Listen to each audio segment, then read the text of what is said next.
Of the 18th of February 2026 open at 3:30. I remind all present that mobile phones must be switched off before the meeting and that the meeting is being recorded and live streamed. Council adopted a new code of meeting practice at its December 2025 meeting. The code is based on an updated model code issued by the Office of Local Government. So you may notice some minor changes in the way the meetings are conducted from today. Of note, questions can now be asked of staff written, and answers are provided, and that is actually now published on the website alongside the agenda in that space online if everyone wants to look at that. Wanji Shire Council acknowledges the Gundungurra and Tharawal people as the traditional custodians of this land. I pay my respects to the traditional custodians, their ancestors who cared for this country for many thousands of years, and their elders and descendants who continue to care for country. I'd also like to extend that respect to all Aboriginal and Torres Strait Islander peoples, including those here today. I move that we grant a leave of absence to Councillor Erin Foley for the 18th February 2026 Council meeting on the grounds of illness of a close family member. Could I please have a seconder? Councillor Champion. And I put that motion. All those in favour? That is carried unanimously. We'll now move to the minutes. Confirmation of the minutes of the meeting held on the 10th of December 2025. I'll take these as read. Could I have a seconder, please? Councillor Duffy. All those in favour? That is carried unanimously. Councillor Kent. Good, carried unanimously. Are there any declarations of interest? Councillor Champion, what do we have? Thank you. I need to declare interest, conflict of interest in item, 8.3.2, the Nadai Bridge replacement. This is a significant pecuniary interest due to my brother-in-law being a board member of the company that's building the bridge. And I'll leave the chamber for that item. Do we have any other conflicts? Okay, great. We have no mayoral minutes. Councillors, I move a procedural motion that we resolve that the order of business be changed in order to bring forward the following items by exception and that the officer's recommendation for each item be adopted. The items I'd like to deal with by exception are 8.2.5, 8.2.6, 8.2.7, 8.2.8, 8.2.11, 8.3.1, 8.3.3, 8.3.4, 8.3.5. Are there any items within this list that the council would like to speak or vote against? Sorry, yes. If you could just pull out the 8.2.6, the Medway lease. Thank you. Okay. I'll just run through that again. So we have 8.2.5, 8.2.7, 8.2.8, 8.2.11, 8.3.1, 8.3.3, 8.3.4, 8.3.5. I will now seek a seconder for that. Councillor Duffy. I'll now put the motion. All those in favour? That is carried unanimously. Sorry? I'm sorry? I didn't vote in favour? Sorry? So...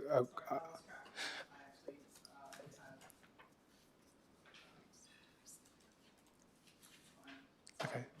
That's good. Do you want me to take the count? I'll just take the count again if I could have hands up again. Okay, so that's unanimous. Thank you. Just give me a second, guys.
Councillors, I'll just move a further procedural motion that we bring forward 8.2.4 Mount Trabalta Heritage Reserve just for the members of the gallery. Could I get a seconder for that? Councillor Kent, and all those in favour? And that is carried unanimously. So we have, first up, 8.2.4 Mount Trabalta Heritage Reserve Plan of Consolidation. The recommendation is on page 18 of the agenda. Do I have a mover for that? Please, Councillor Duffy, and a seconder, Councillor Champion. Councillor Duffy. I would just like to speak in favour of this after the really good presentation from our community member in the public forum. I think that this is long overdue and an exciting step forward. Thank you. And I'd like to speak to this, Councillor Champion. I'd just like to second that sentiment and thank Jane Laman and the Bush Care and Land Care groups who've been working on the McJib for literally decades and, as was pointed out, agitating for this motion to be carried forward. So thank you so much for your ongoing work. Thank you. And I'd like to speak to this. Okay. Would you like to write a reply? I will now put this motion. All those in favour? It is carried unanimously. Okay.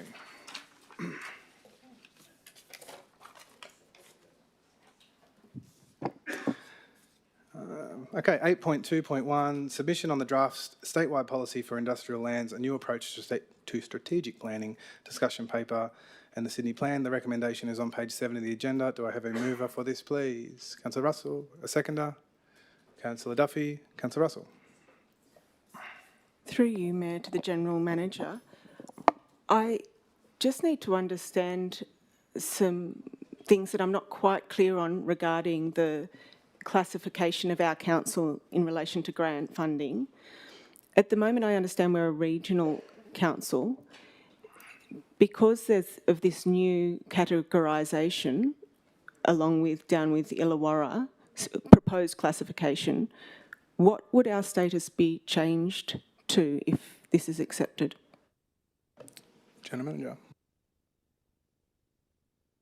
Through you, Mr Mayor, I'll ask the director committees in place to outline what's before you, but in essence it's to do with the Department of Planning and how they organise local governments into planning regions.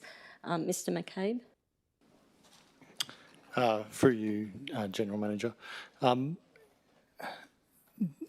The discussion paper before you has us proposed within the Shoalhaven Illawarra region, so that is classed as a region of New South Wales and not part of a metropolitan, so therefore from a planning context we would be a regional council. Thank you. Thank you. In the through you, Mayor, to the General Manager, in the proposal, does council lose any powers that it currently has? General Manager. Through you, Mr Mayor, as stated, it's about how local governments are grouped as regions. There's no changes to council's remit or planning powers. Thank you. Thank you. Any further questions? Okay. Anyone like to speak to this?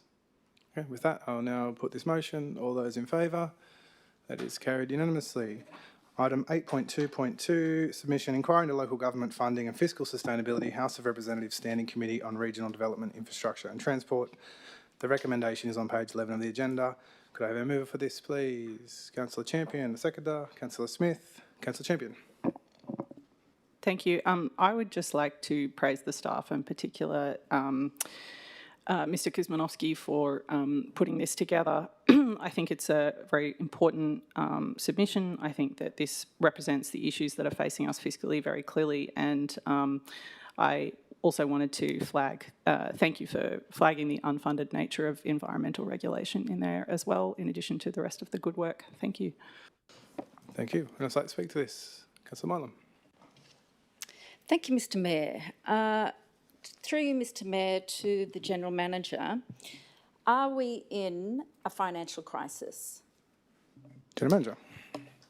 No? Thank you, Mr Mayor. Another question.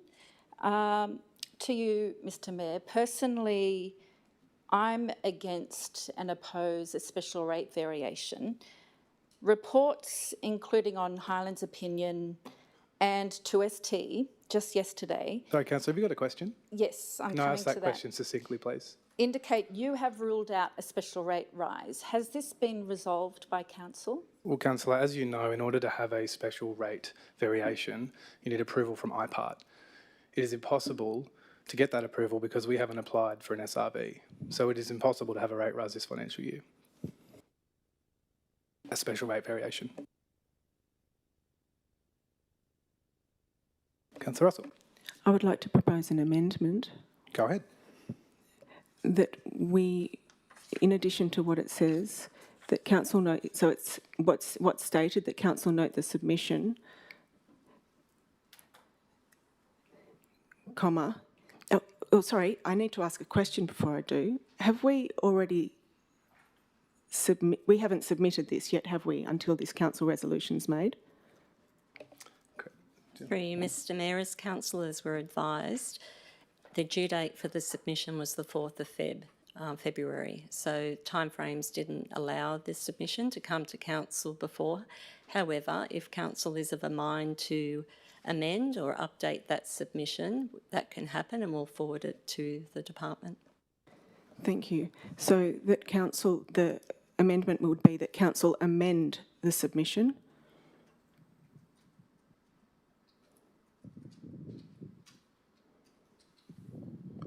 And then at the end, comma, instead of full stop, to remove any support for the removal of a rate peg.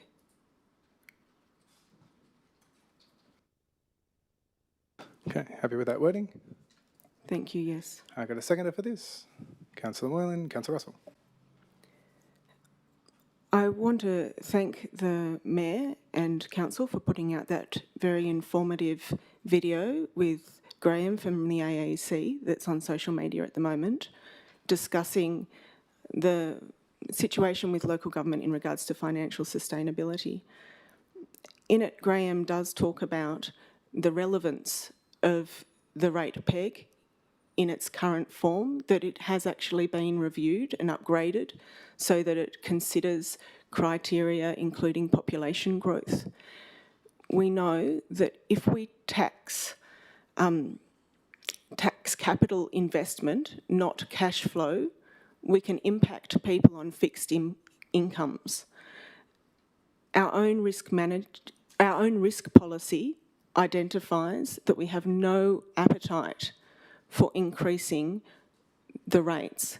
So this simply aligns with the policy and our risk appetite that we've already adopted, and it also shows a proactive approach to how we can be resourceful in getting the best value for our ratepayers, and that as a first instinct doesn't have to be to tax capital investment, which is what rates are, people's own homes. Thank you, Councillor. Would anyone else like to speak to this amendment? Okay. I will now put this amendment. All those in favour? Councillor Moylan, Councillor Russell, Councillor Duffy. All those against? Councillor Champion, Councillor Farrell, Councillor Kent, Councillor Smith, Councillor Fitzpatrick. That is lost. We're now back into the original motion. Would anyone else like to speak to this? Councillor Moylan. Thank you, Mr Mayor. What we have before us is a submission to the inquiry into local government funding. It advocates to abolish the rate peg system that we currently have, which caps rates and how much council can increase rates, and replacing it with a new method which has no caps and empowers council to increase rates as long as they consult with the community. Mr Mayor, with respect, we currently have 3 directions when it comes to rate reviews. Firstly, abolish the rate peg. Secondly, not to do a special rate variation, which was announced just yesterday. And thirdly, to in fact continue with the rate peg system that we currently have, as advised by our own financial advisor on a podcast yesterday. Mr Mayor, we just need to keep things simple. In the words, or to paraphrase the late Kerry Packer, if we're not spending rates well enough, we sure as hell shouldn't get more of it. Regarding the proposed new rate review system, option number 2, this is the first time I've heard of it, and I'm a community representative, and yet we're strongly advocating for it to the inquiry into local government funding. If this new rate rise system requires community consultation, my question is, how confident are we that we will consult with community before raising their rates as we see fit if we refused to consult with community when we decided on taking steps to spend millions and millions of their dollars on a project called rewilding a pool?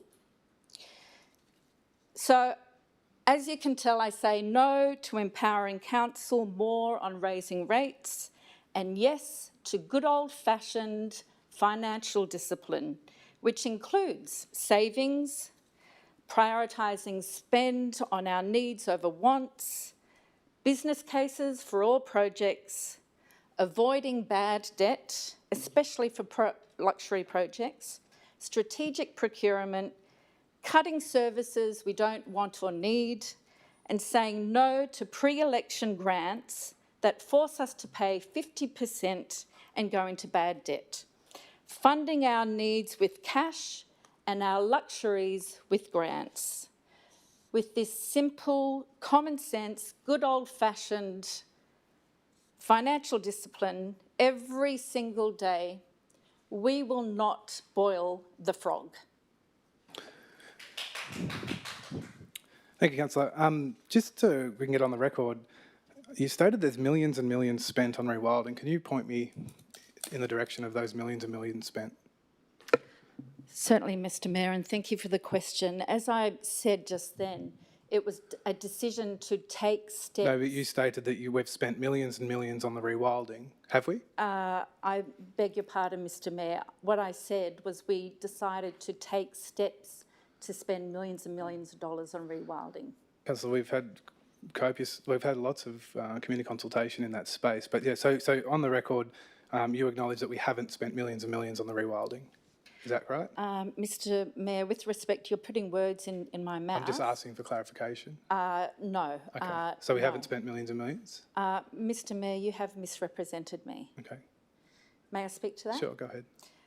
What I said is we didn't consult with the community on a decision to take steps, being the master plan, which will require millions and millions of dollars for the rewilding project. General Manager, did we consult the community and have we been consulting community on the rewilding project?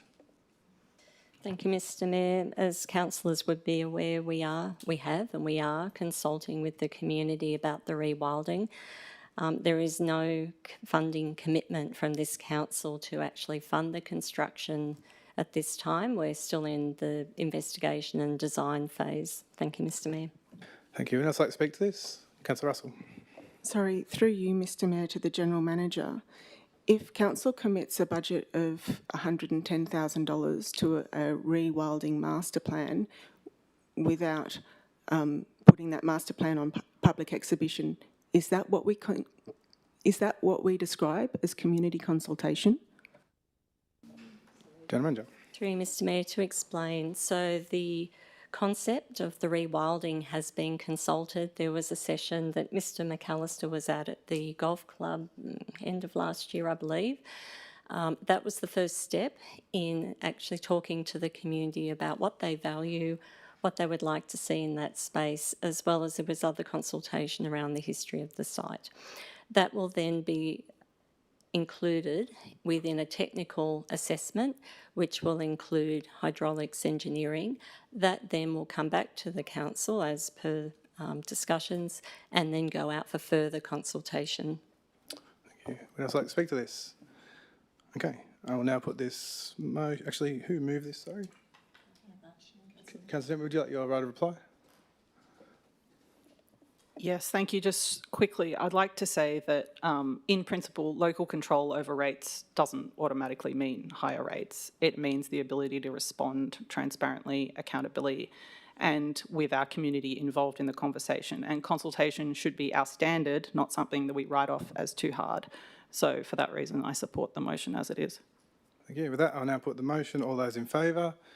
Councillor Champion, Councillor Duffy, Councillor Farrell, Councillor Kent, Councillor Smith, Councillor Fitzpatrick. All those against? Councillor Moylan and Councillor Russell. That is carried. Next, we have 8.2.3 Quarterly Budget Review, 31st of December 2025. The recommendation is on page 13 of the agenda. Could I have a seconder for this? Councillor Kent. Sorry, a mover for this. Councillor Kent. Seconder, Councillor Duffy. Councillor Kent. Thank you, Mr Mayor. I'd just like to move the officer's recommendation and thank the staff for the what I think is the grants update in the business paper for the first time, I think. It's been going on a while. Anyway, and to comment that I'll be holding you to the run rate that we achieved on our success in terms of the financial amounts that we received between 1st of October and December last year. I think of our applications, we received something like 99.5% of the money tied with those approvals. So if we can keep hitting that, that'd be great. Thank you. Thank you. And I'd like to speak to this. Councillor Duffy. I just want to acknowledge the transparency in this report. Quarterly reviews are essential for responsible governance. While it is disappointing that the disaster funding appeal was unsuccessful, it's reassuring that the write-off has been managed without impacting the general fund. Maintaining working capital above the minimum benchmark shows careful financial stewardship in a challenging environment. So thanks, team. Thank you. Councillor Moylan. Thank you, Mr Mayor. A question through you, Mr Mayor, to the General Manager. What's the backup plan for all of our projects if we don't get the $15 million in grants? General Manager. Through you, Mr Mayor. So the grants that you see in the table in the attachment are grants that are not they're not projects that are included to be delivered in the 25-26 financial year. So no backup plan is required. A number of these are also actions that have been identified in different plans. For instance, the cherry tree walk planting, that was in the conservation management plan for cherry tree walk. And so we applied for a grant to be able to deliver that, but that wasn't included as a specific item in the adopted 25-26 deliverables. Thank you. Would anyone else like to speak to this? Councillor Russell. I have a question on that table that is in the attachments on the quarterly budget review through you, Mayor, to the General Manager. I'm looking at the General Fund on page 33. I'm just trying to understand what is in the second last column, there's a variance of just about 16 million in the loans and, sorry, my screen's so small, the grants and contribution capital. I'm just wondering what that variance is. Do you need time to look that up? Are we good? Okay. Do you want to take it? Oh, sorry. Sorry, thank you, Mr Mayor. If you could just give us 5 minutes and we'll find the reference. Thanks, Councillor.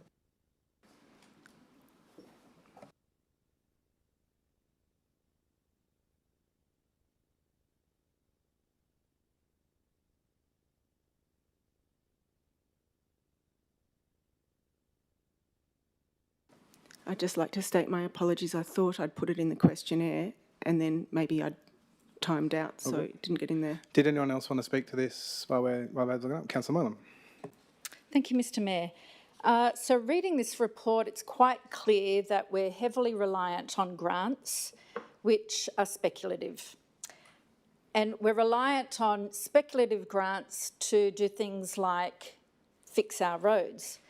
We didn't receive the $1.7 million grant for the Disaster Recovery Fund, and now various roads are not being fixed because of that.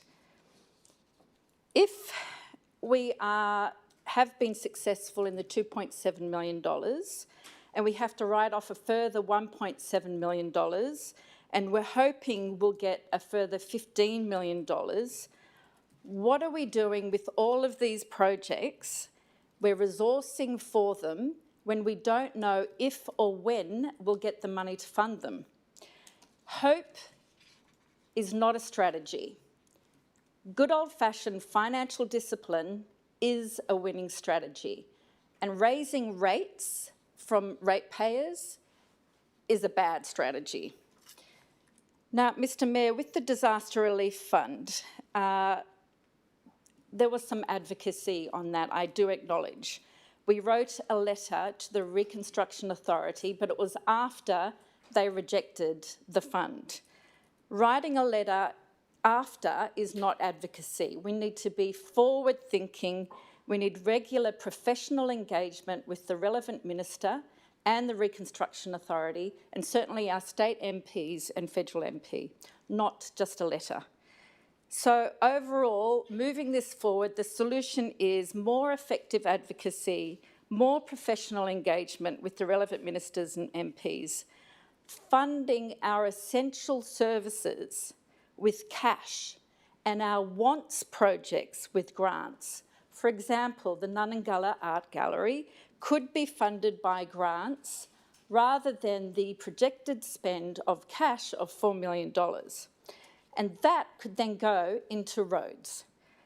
But moreover, Mr. Mayor, if we are sure of how we're going to fund these projects, particularly the roads, we can communicate confidently to residents, and we will build trust within the community because we are then delivering on our promises. Thank you, Councillor Moreland. And look, to clarify again and to put it on public record, I'll let the General Manager comment on the funding. Number one, it's not a grant. Number two, it wasn't simply a letter. I sat personally with MP Janelle Saffin. I sat personally with Jenny Atchison. I sat personally with both state members. To suggest that this has only been an after-the-fact letter is, to be honest, it's quite mind-boggling that that's all you think that's happened. So, but I'll let the General Manager comment on it in general. Yeah, the funding, yeah. I mean, advocacy's been enormous. Actually, to be frank, it's probably one of the biggest advocacy things I've done since starting the volume we've tried to fight for this. But I'll let the General Manager comment on it.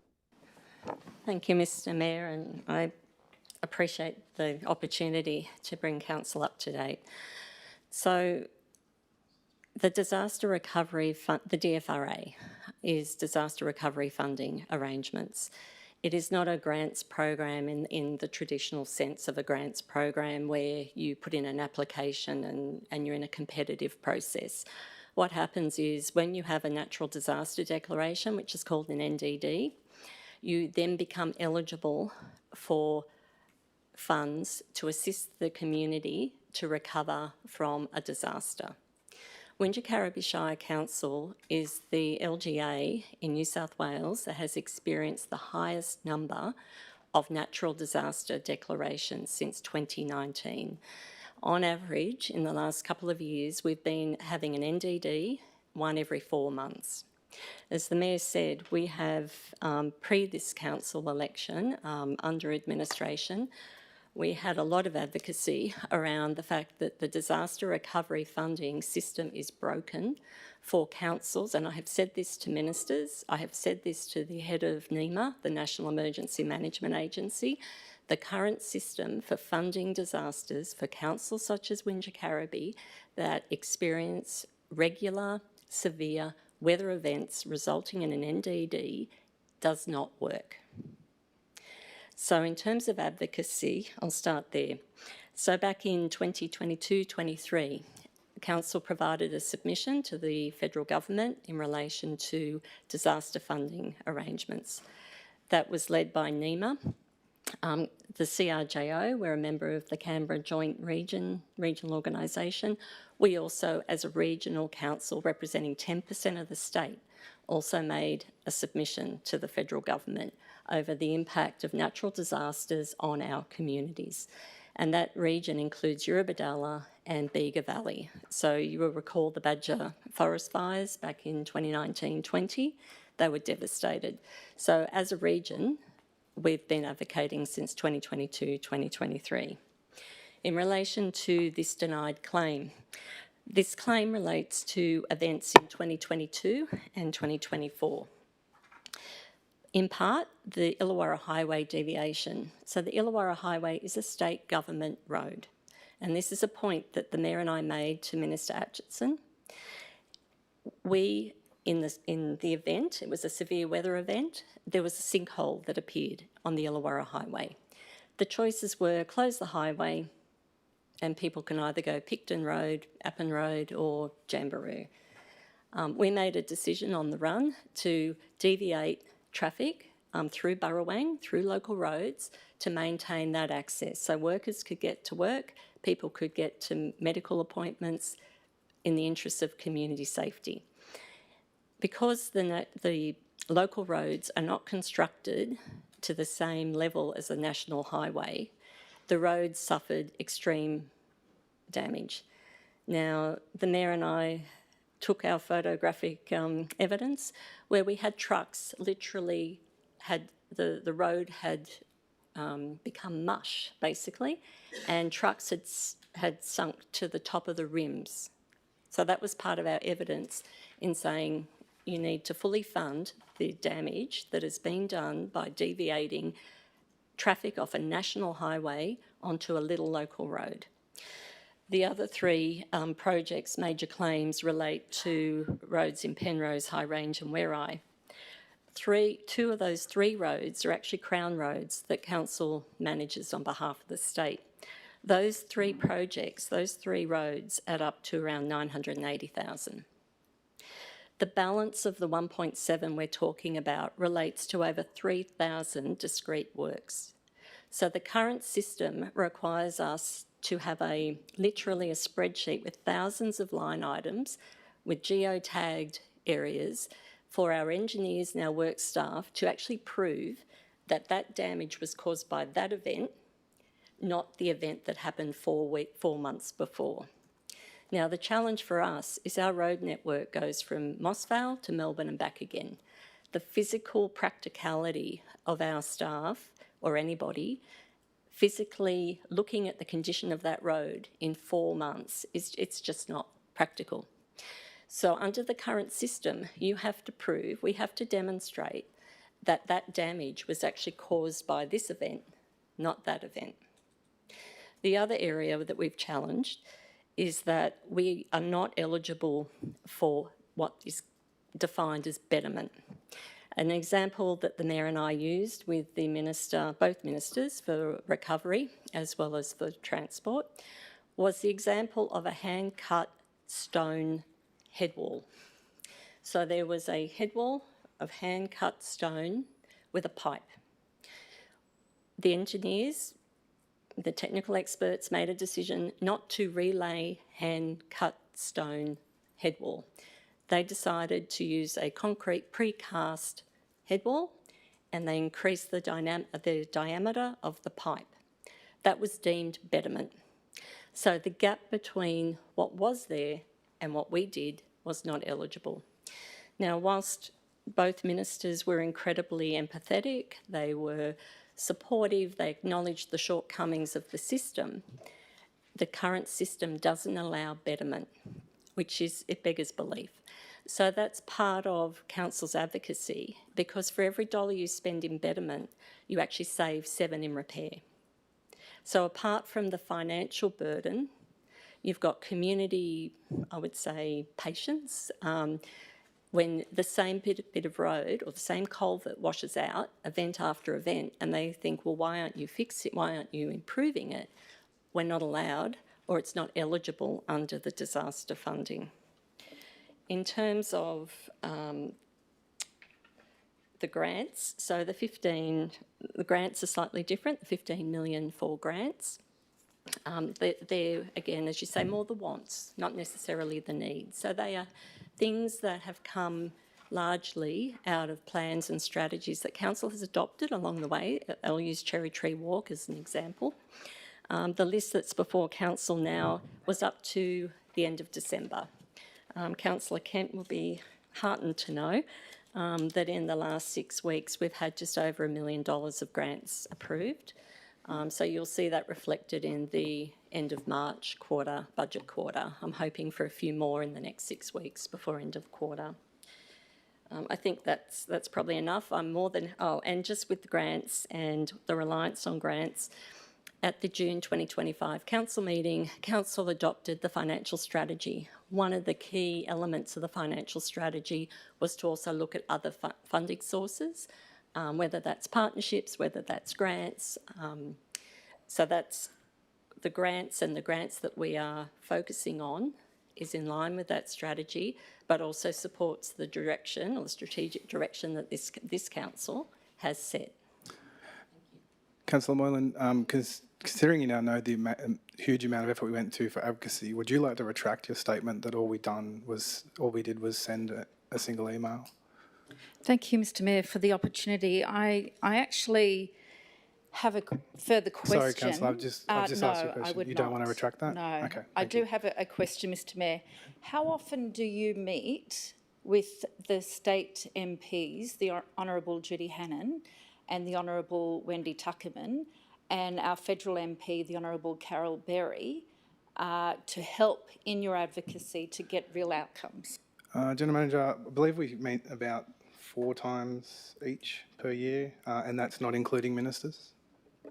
That's correct, but what I also would say is we have a good relationship with both state members and the federal members, and we don't always wait for those quarterly meetings. I often receive messages, particularly from the new federal member, about particular matters, and the 3 members have made it very clear to the Mayor and I that they are more than happy at any point where we have any issue that we can contact them. It doesn't have to be a formal meeting.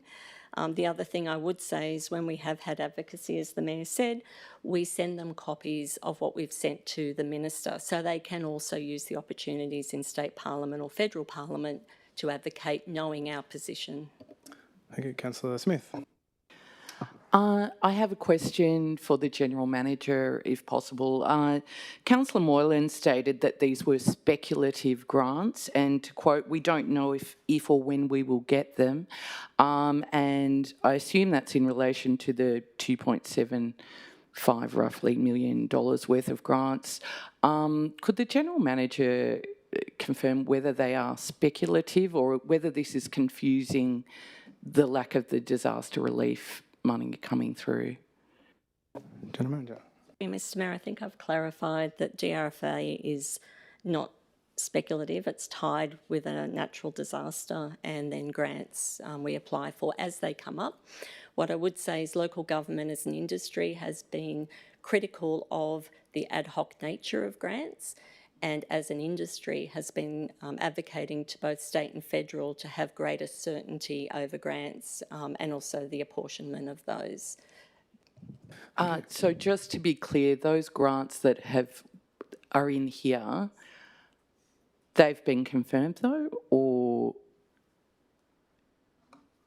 Through you, Mr Mayor, some have, we've been successful, some not, and some are still pending.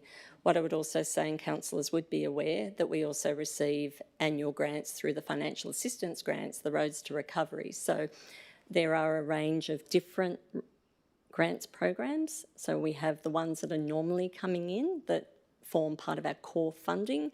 And then, as you say, programs will come up and then we look at those opportunities in line with this council's strategic directions, but also the financial strategy. Councillor Moylan. Thank you, Mr Mayor. A question through you, Mr Mayor, to the General Manager. Did we look at the eligibility criteria regarding the Disaster Relief Fund with regards to contractors versus council staff in doing the repair work?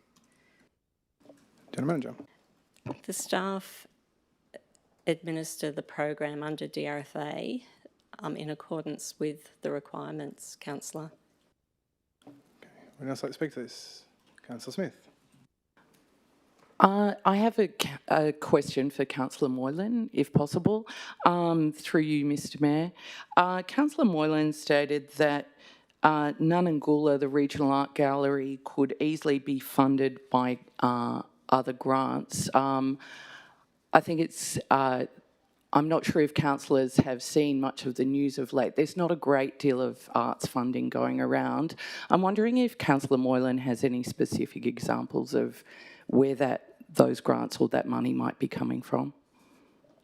Councillor Moylan, would you like to answer that question?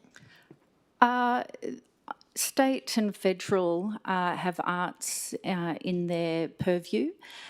So I think that we could definitely take Nunangulla Art Gallery to the next level and advocate for more grants from our state and federal governments and use the cash for the roads. Thank you, Councillor Moylan. Who else like to speak to this motion? Councillor Russell. Could I get the answer? I think Sorry, of course. General Manager. Thank you, Mr Mayor. Mr Kuzmanowski. Thank you, General Manager. Through you, Mr Mayor. That variance represents the Q2 budget to the original budget. So there's been a $16 million increase in grants from what we originally budgeted to what is in the Q2 projection at this point in time. That is made up predominantly of Q1 adjustments, which includes the revotes that we carried from unspent money from last year into this year, and then some Q1 adjustments relating to funds that we're going to spend in the disaster recovery area. So that is the disaster recovery funds works that we're going to be working on this year. So there's about $11 million worth of adjustments there. And the other big ticket item was relating to the Ferguson Crescent Bridge grant as well. So that brings in the majority of that $16 million in why that variation's coming in capital grants. Thank you. through you, Mayor, to the CFO, I want to thank you for your question on, to the General Manager. I want to thank you on your answer to the doubtful debts. Do you think for increased operational efficiency in future, we might account for any uncertain funds as doubtful debts so we save time shifting money about and managing expectations? General Manager. Yep. Thank you for your question.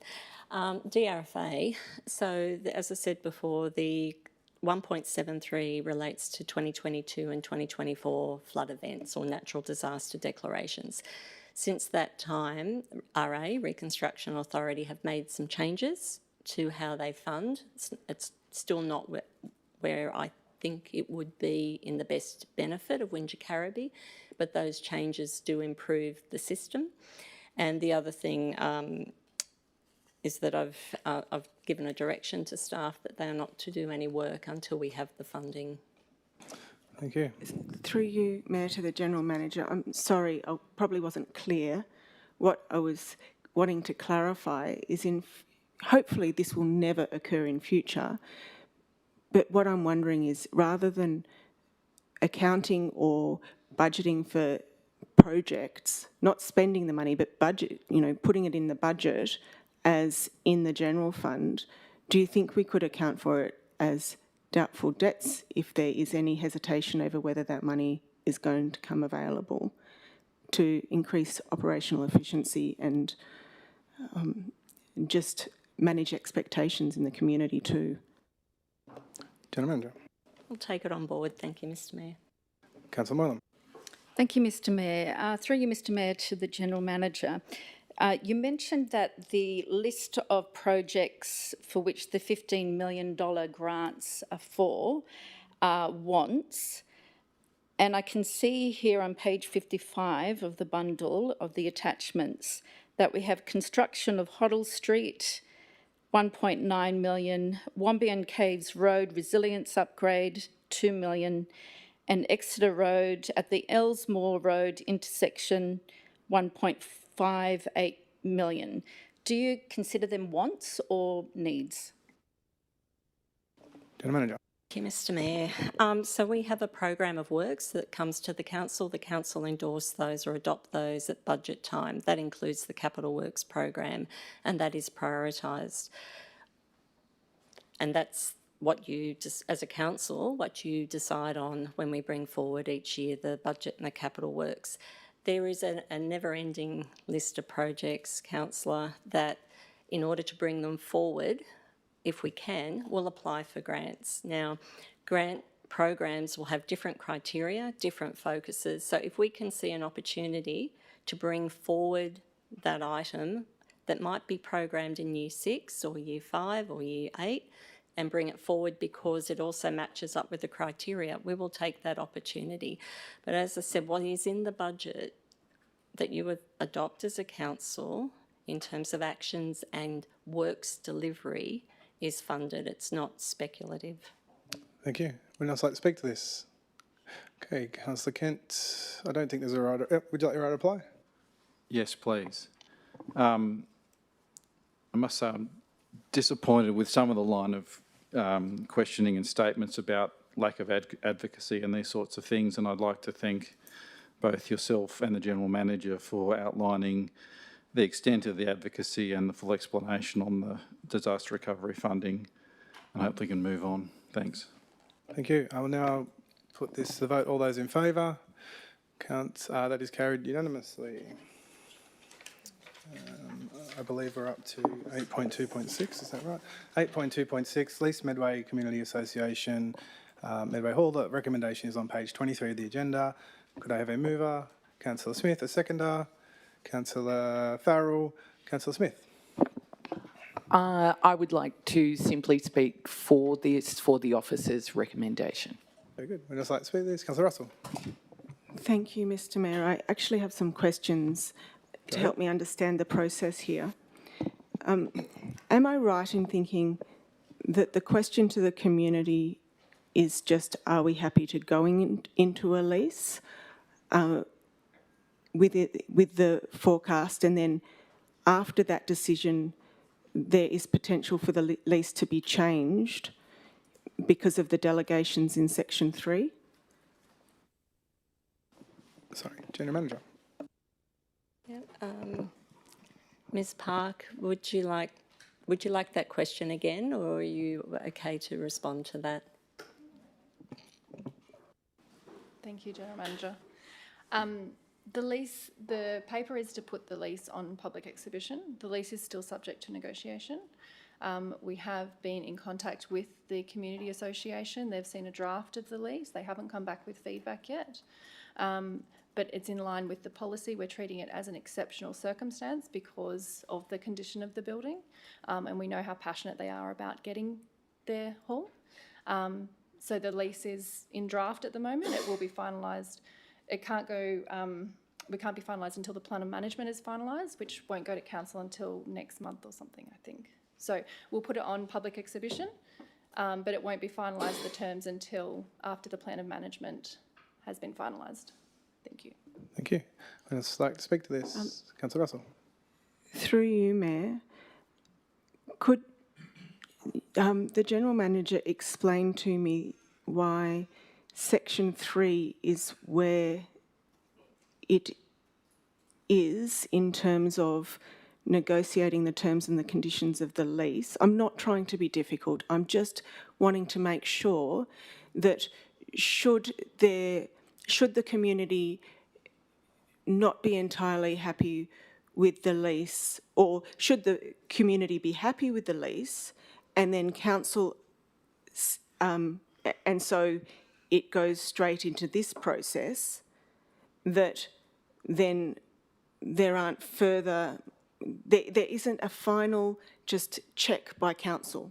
Because to me, with the way that this is structured, I mean, I'm trusting that this is all for the community. I'm concerned because at the moment, the way that the lease is structured is it heavily is in favour of council. Like, council benefits so much and the community is doing all the heavy lifting. And I know that they've been wanting this for so long. I just want to make sure that the system is fair. Okay. So the question is about why will the lease come to council for final approval as the notice of motion stands? General Manager.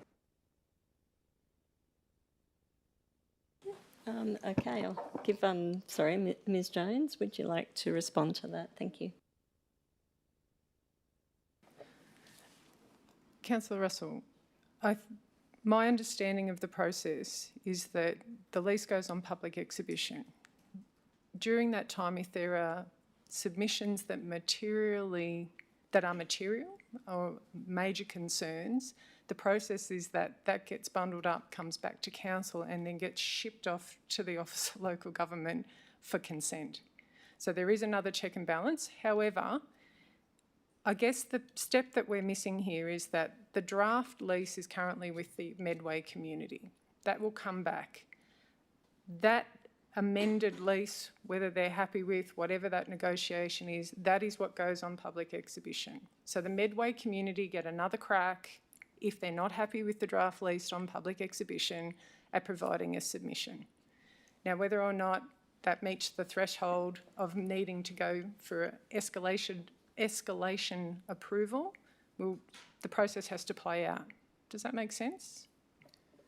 And in terms of the comment around, it's heavily weighted in favour of council in terms of benefit. The lease is structured in accordance with the leasing and licensing policy that was adopted by council. Okay, thank you. Thank you. I'm wondering if we, so I'm clear, regarding it says if there are no objections received during the period of public notice, authority be delegated to the General Manager to negotiate the terms and conditions of the lease. Aren't the terms and the conditions of the lease negotiated prior to it coming to council, not post it coming to council? General Manager. There's a two-part process. So at the moment, the negotiation on the final lease will need to come back, and this is what we're asking for, is delegation for the General Manager to finalise the lease after those negotiations have taken place. But Councillor, this is on the floor, so if you want to move an amendment, by all means. Okay. I thank you very much, Director. I think I would like it to amend it. Okay, can I have the wording for your amendment? Just after the section 3, so a new section 4, the negotiated terms and conditions of the lease referred to in item 1 above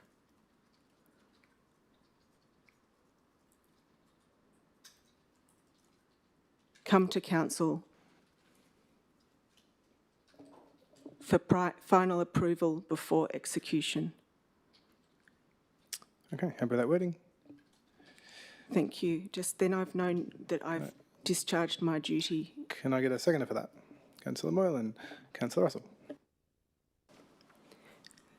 I think I just said it. Then I know Sure. we're doing a common seal of council, and so I just want to make sure that what I'm finally signing off on is actually what I think I'm signing off on. Thank you.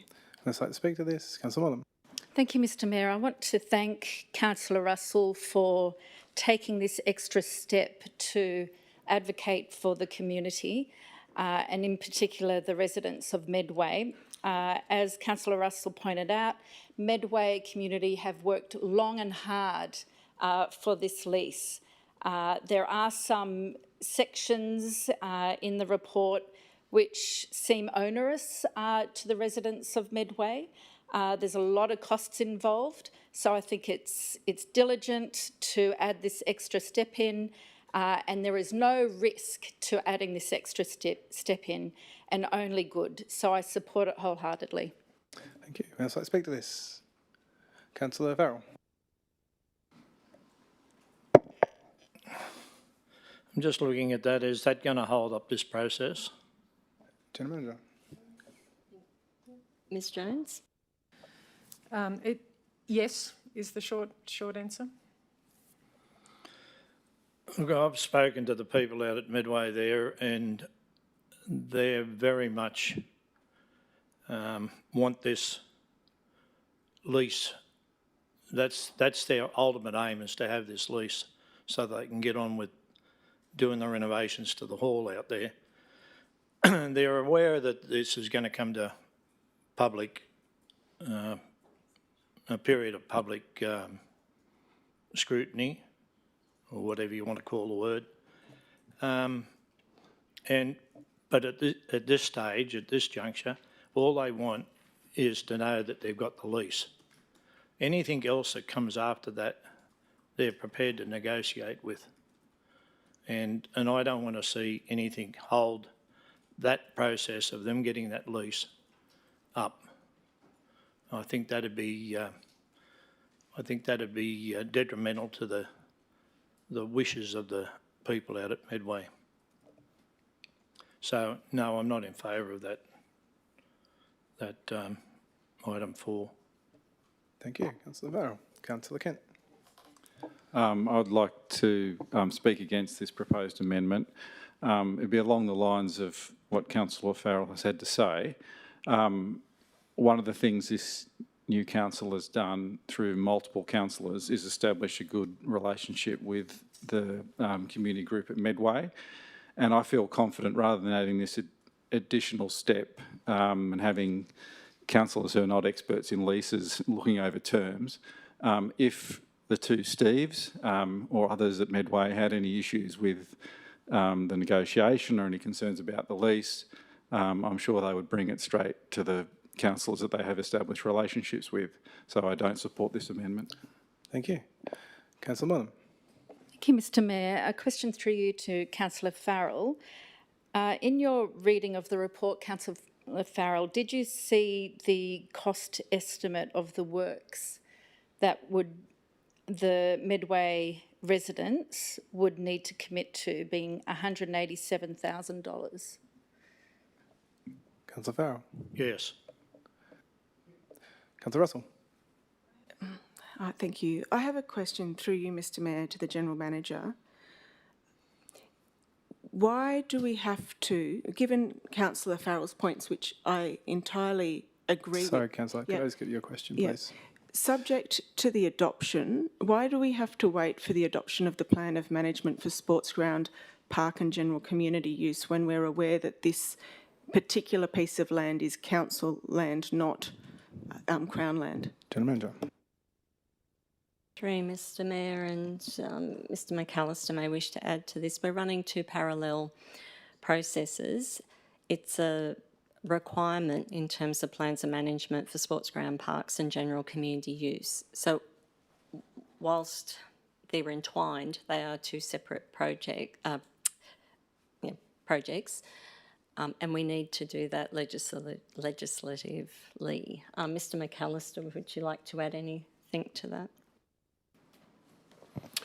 Just to confirm that in order to have a lease, we actually have to have an endorsed plan of management. So although they're running in parallel, that is to save time, but the lease cannot be executed until we have a council endorsed plan of management. Okay, thank you. Would you like to speak to this amendment? Okay, I'll now put this amendment. All those in favour? Councillor Moylan, Councillor Russell, those against?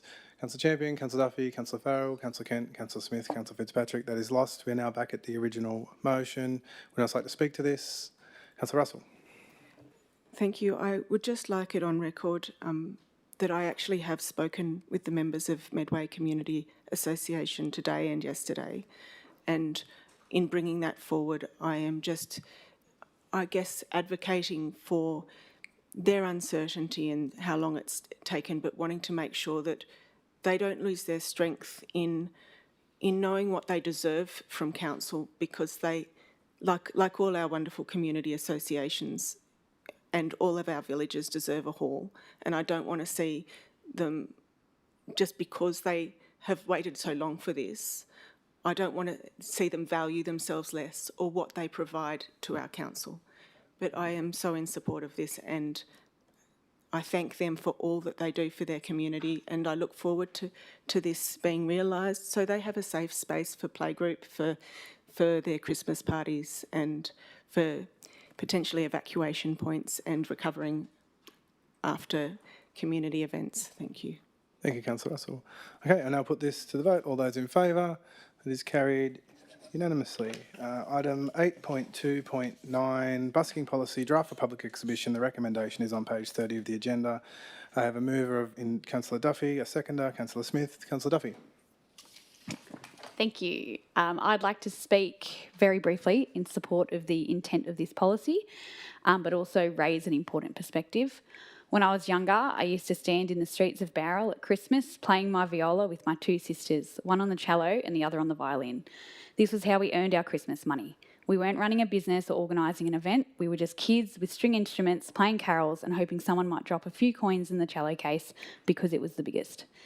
It taught me confidence, it taught me resilience, and it taught me that if you put yourself out there and share your skills, the community responds. And more than that, it added something special to our town at Christmas. That's what I want to protect here. I absolutely understand the need for public liability, safety, and fair use of public space. We have responsibilities as a council, but we also need to be careful that in formalising busking, we don't unintentionally create barriers that discourage young people from participating. A child playing carols in December to earn pocket money should not feel like navigating a regulatory system designed for commercial operators. So my hope is that as we move forward with this policy, we consider a lighter touch approach for under 18s, particularly for seasonal busking, something simple, accessible and encouraging, because we often talk about fostering creativity and supporting cultural life in our community. Sometimes that starts with a kid, an instrument and a bit of courage on a footpath in Bowral. I'd love to make sure the next generation has the same opportunity that I had. Thank you, Councillor Duffy. Anyone like to speak to this? Councillor Moylan. Thank you, Mr Mayor. Question through you to the General Manager. What problem is this policy solving? General Manager. Through you, Mr Mayor. Ms Jones.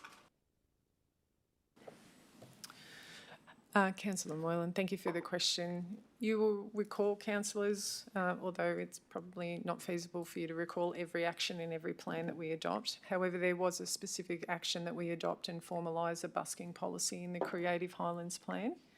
And the idea was not only to manage risk, but the underlying intent is to activate certain areas of the townships. And that's the intent of the policy. Thank you. I'd like to speak to this. Councillor Moylan. Thank you, Mr Mayor.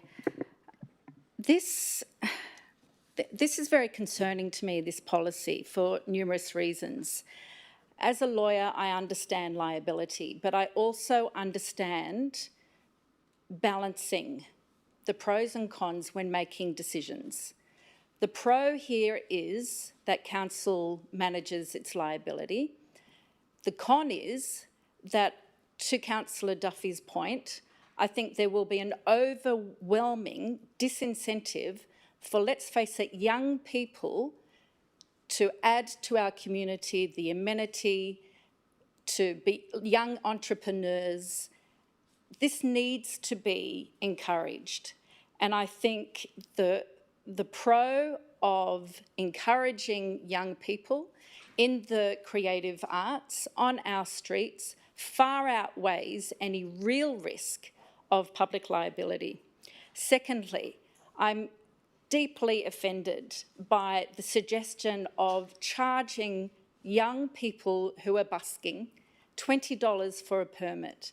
But I am even more aggrieved by the lengthy rules that they must abide by. This is not the intention of this policy. It's certainly not what we want to encourage. And I know that we're in financial difficulties, but we cannot be asking buskers to pay rates. Thank you. And I'd like to speak to this. Councillor Smith.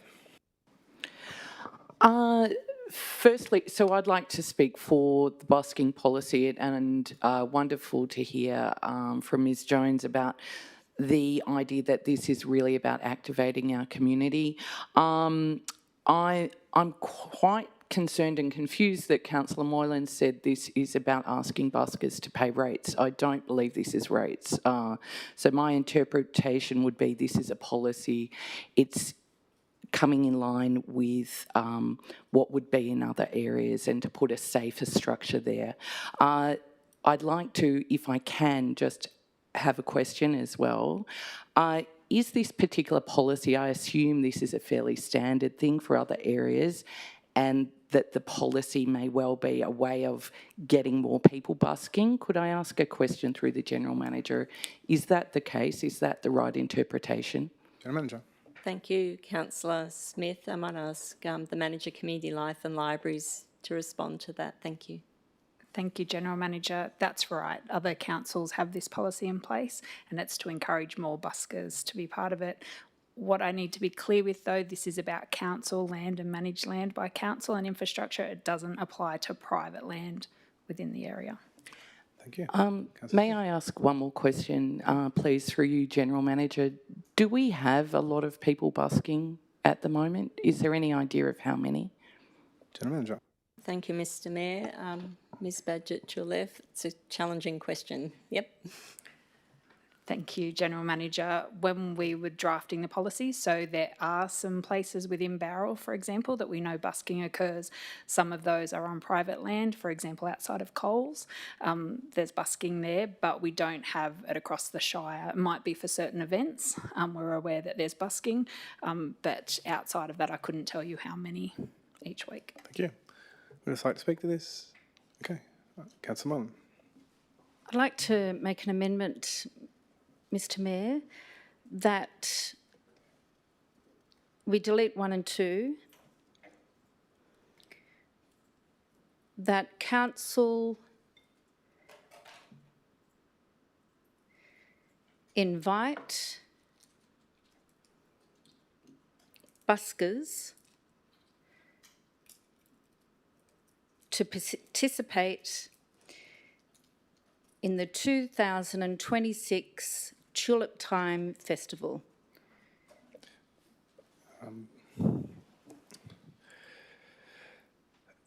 Can I ask governance? I mean, it's entirely, I don't know that it's relevant. Have you got an opinion on this? It's not relevant to the policy. Yeah, no, look, Councillor, I don't think I can accept that. It's not relevant to what the business before us today. So we'll go back to the amendment. That's the motion, please. Okay, would you like to speak to this? Okay, I'll now put this. Who moved? Would you like to write a reply? Okay, I'll now put this motion. All those in favour. That is Councillor Champion, Councillor Duffy, Councillor Farrell, Councillor Kent, Councillor Russell, Councillor Smith, Councillor Fitzpatrick. All those against. Councillor Moylan.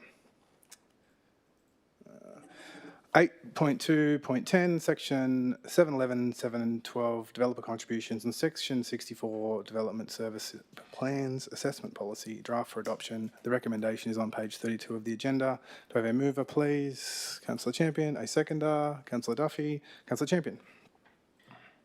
Thank you. I have a question through you, Mr Mayor, to the GM, please. If you will bear with me, I hope that I have to explain a little bit. I'd like to refer to one of the clauses of the policy and ask about the implications. So I refer to point 4.3.4 of the draft plan for adoption, where the value of any development under $3 million is self-assessed, whereas developments over $3 million are required to be supported by an independent quantity surveyor's report. I also refer to the one submission received from P. Anderson, where the main concern appears to be that the value used for a development should not be open to dispute.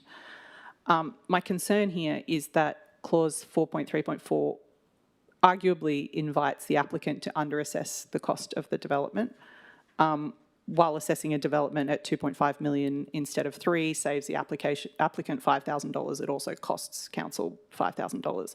So my question is, does the existing 7.12C plan allow for setting the requirement of a quantity surveyor report to be placed on all developments over $1 million rather than $3 million, and as this would take any value judgment out of the hands of council staff? General Manager. Through you, Mr Mayor, I'll ask Mr McCabe to discuss the former and the current, and also it might be good to touch on how we actually double check sometimes if there is some undervaluing. Mr McCabe. Through you, General Manager, if I just want to clarify the question, it's the $1 million threshold in the current 712 plan versus this policy of $3 million? Yes. Okay.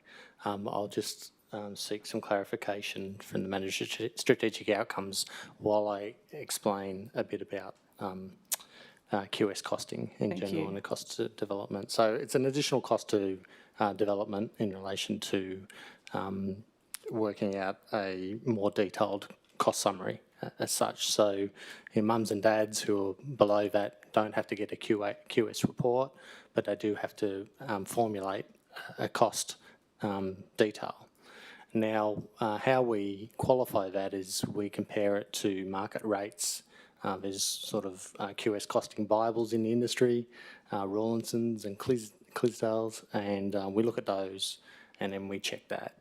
And then if there's inaccuracy, then we qualify it back to the applicant, where if over 3 million, there's a QS report, we can look at that. Again, we can qualify that, ask questions, peer review it, etc.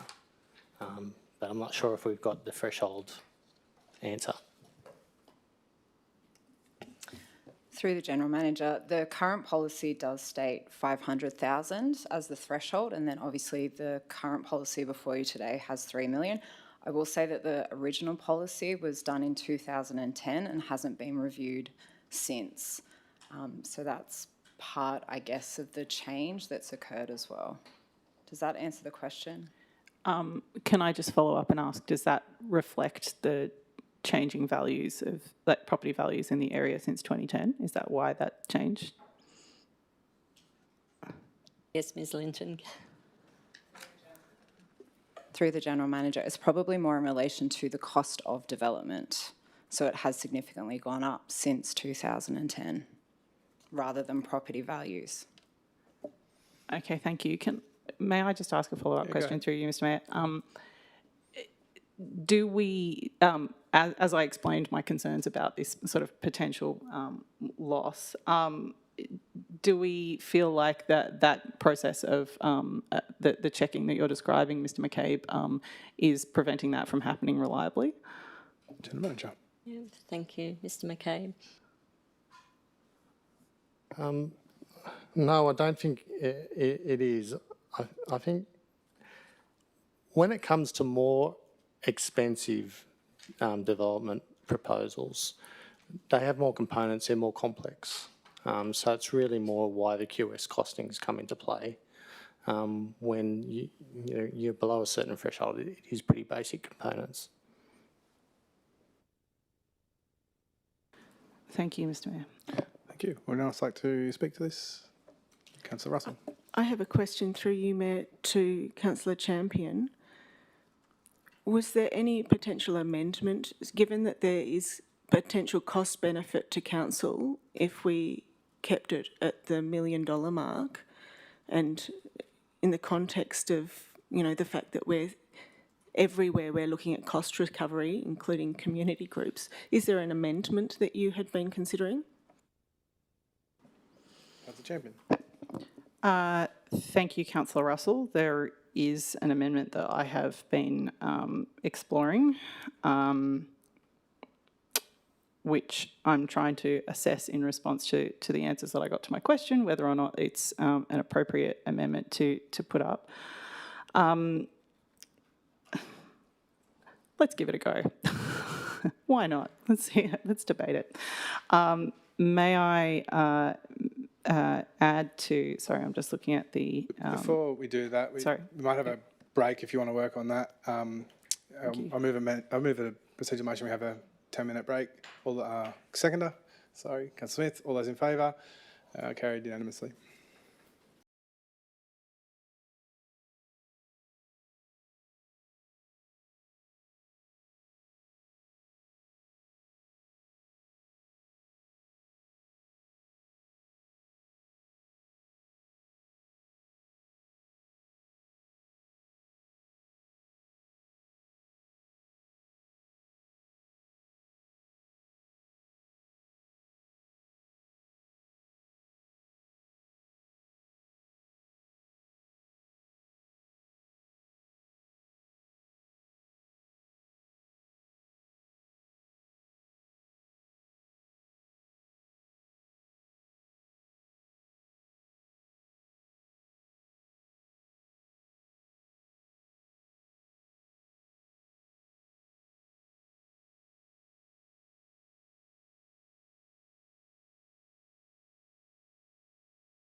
Okay. At 4:53 p.m, where we left off was Councillor Champion was asking some questions and considering an amendment to 8.2.10, section 711 and 712 developer contributions. Councillor Champion. Thank you, Mr. Mayor, and excuse me, muesli bar. And through you, just one more question before I put that amendment up. To the GM and just possibly to Mr. McCabe, can I just clarify? So the Section 712 plan that we adopted last year, the relevant component for, oh gosh, I'm trying to think of the language, sorry. Where we're talking about $3 million in this policy, and in the existing policy, in this draft policy, and the existing policy was $500,000. My understanding was that in the plan that we adopted then, it was $2 million. So to be consistent with that, could we make it $2 million in this policy? General Manager. Mr. McCabe. Through you, General Manager, I can confirm that the 712 plan, the contemporary one, which you adopted springtime in 2025, has section 3.2, which has a threshold of $2 million. So if you adopted the policy at $2 million, it would be consistent. Thank you, Mr. McCabe. On that basis, then I'd like to propose an amendment, please. And I've sent through the language that Council adopt this policy as exhibited and include at attachment 1 with the following amendment under 4.3.4 procedure, replace under $3 million with under $2 million and replace over $3 million with over $2 million. Yeah. I thought I sent it through to, yes, in Teams, to Ms. Ligard. Yes, of course.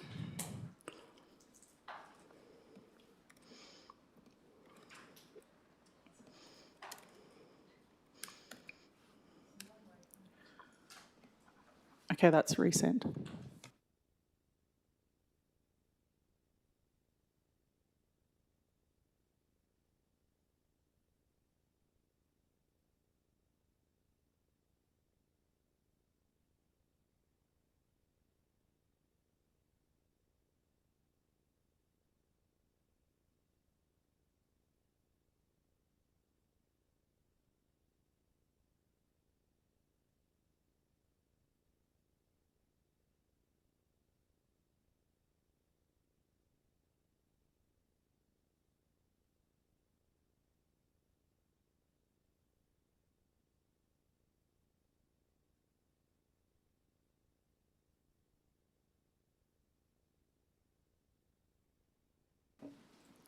Okay. That's your wording there, Councillor Champion. Happy with that? Yes, thank you. I got a seconder for this, please. Councillor Russell, Councillor Champion. Thank you. Just to be clear with my fellow councillors, the intention here with this amendment is both to bring our policy in line with our existing adopted 712 developer contributions plan, but also very importantly to ensure that we are reaping the benefit from developer contributions as much as we can, and I would argue that to get a quantity surveyor, it's not much of a cost to council in lost revenue if people underestimate, but it is substantial. It is substantial, and pardon me. I think we want to encourage honesty in value assessment, and my amendment seeks to prevent dishonesty in there. Yep. Thank you, Councillor Champion. I'm supportive of your amendment also. Would anyone else like to speak to this? Councillor Russell.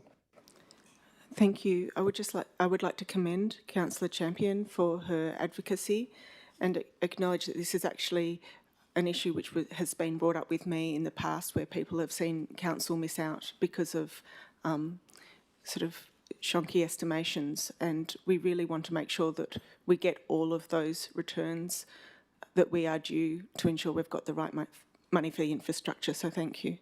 Thank you. I'd like to speak to this amendment. Councillor Smith. If I could ask a question through you, Mr Mayor, of the General Manager, are there any concerns or unforeseen sort of risks with this particular amendment? General Manager. Mr Mayor, Mr McCabe?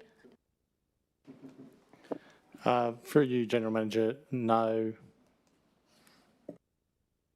Thank you. Councillor Kent. Just looking at what's on the screen, I thought we were talking about replacing 3 with 2 rather than 2 with 1. So I think, can we just get that changed, please?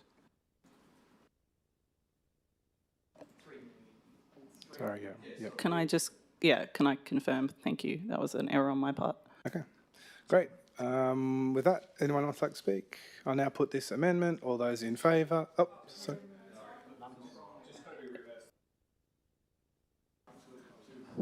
It's only a couple of millions here and there. Good job of speaking about it. I probably should have read it.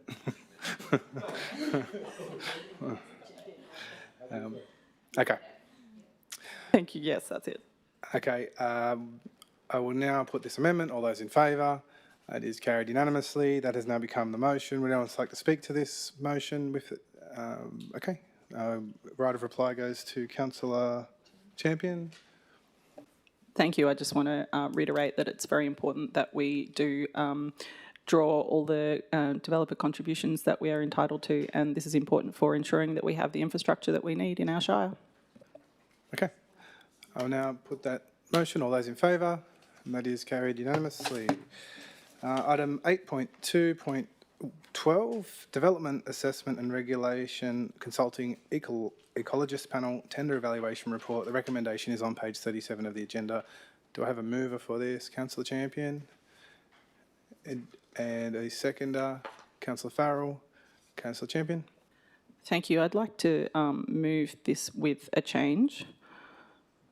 That's good. I'll get the change and then I'll seek a seconder. For a seconder, yeah, thank you. Ms Lagarde, I have sent this through to you as well. Have you got it? Yeah, great, thank you. To add the following clauses, there are 3 of them. One where, oh, yeah, you've already added them. Great, yeah. So I'll just read those out. Where external consultants are engaged under this panel, staff ensure appropriate oversight of ecological advice with regard to council's internal expertise and the risk profile of the development application. 4, when engaging external consultants, staff seek to match the expertise of the consultant to the specific ecological issues relevant to the DO under consideration. And 5, staff provide a report to council within 12 months on the utilisation, cost and performance of the consulting ecologist panel. Okay, happy with that wording? Yes, thank you. Could I get a seconder for this, please? Councillor Duffy, Councillor Champion. Thank you. When we resolved in September to repeat this tender, it was because we had some concerns about ensuring that we had the right ecological capacity to support development assessment, and that was about getting the process right. We now have a panel before us, and I want to be clear, I do support moving ahead. Our DA team needs access to ecological expertise, and we absolutely shouldn't be delaying that. Ecological advice can directly influence decisions affecting threatened species, threatened ecological communities, and our statutory biodiversity obligations. It's important that where we rely on external advice in those matters, we have thorough oversight. So the implications of this work are quite serious, which is why I'm bringing this up, and they play an essential role in protecting our unique and valuable local flora and wildlife habitat. Evidence across New South Wales shows that one of the primary causes of loss of threatened plant species and habitat for threatened animals is land clearing and habitat fragmentation, particularly in areas where there is population increase, and much of that's attributable to urban growth and residential construction. So every DA has consequences that do need expert consideration. So as we increase DA assessment speed, it is important that we don't compromise the quality of ecological assessments. We need to be vigilant to ensure that we're not losing our precious habitat here. And for those reasons, we're adopting the officer's recommendation with that modest change. This change doesn't alter the panel. It doesn't interfere with procurement. It simply ensures that external ecological advice is engaged thoughtfully, matched to the ecological issue at hand, and we receive a 12-month report back on how the panel is functioning. It's a light quality assurance mechanism that I'm trying to introduce here that's designed to support the staff, manage risk, and ensure confidence in our decisions. And I encourage you to give that consideration. Thank you. Thank you, Councillor Chamberlain. Would anyone else like to speak to this? Councillor Russell. I would like to ask, through you, Mr Mayor, Councillor Champion, if she will accept an amendment to remove Ecological Australia Proprietary Limited from the list. I'll just ask governance. Is that within our purview? Okay. Okay. Yep, that can be done if you would like that as an amendment, Councillor Champion. Not within this amendment, thank you, but if you wish to put forward your own, please feel free. Thank you. Okay, so sorry, before I allow that, the seconder was Councillor Duffy, is that correct? Okay, would anyone else like to speak to this? Councillor Russell. I'd like to move an amendment to remove Ecological Australia Proprietary Limited from the list. Okay, we'll just get that happening.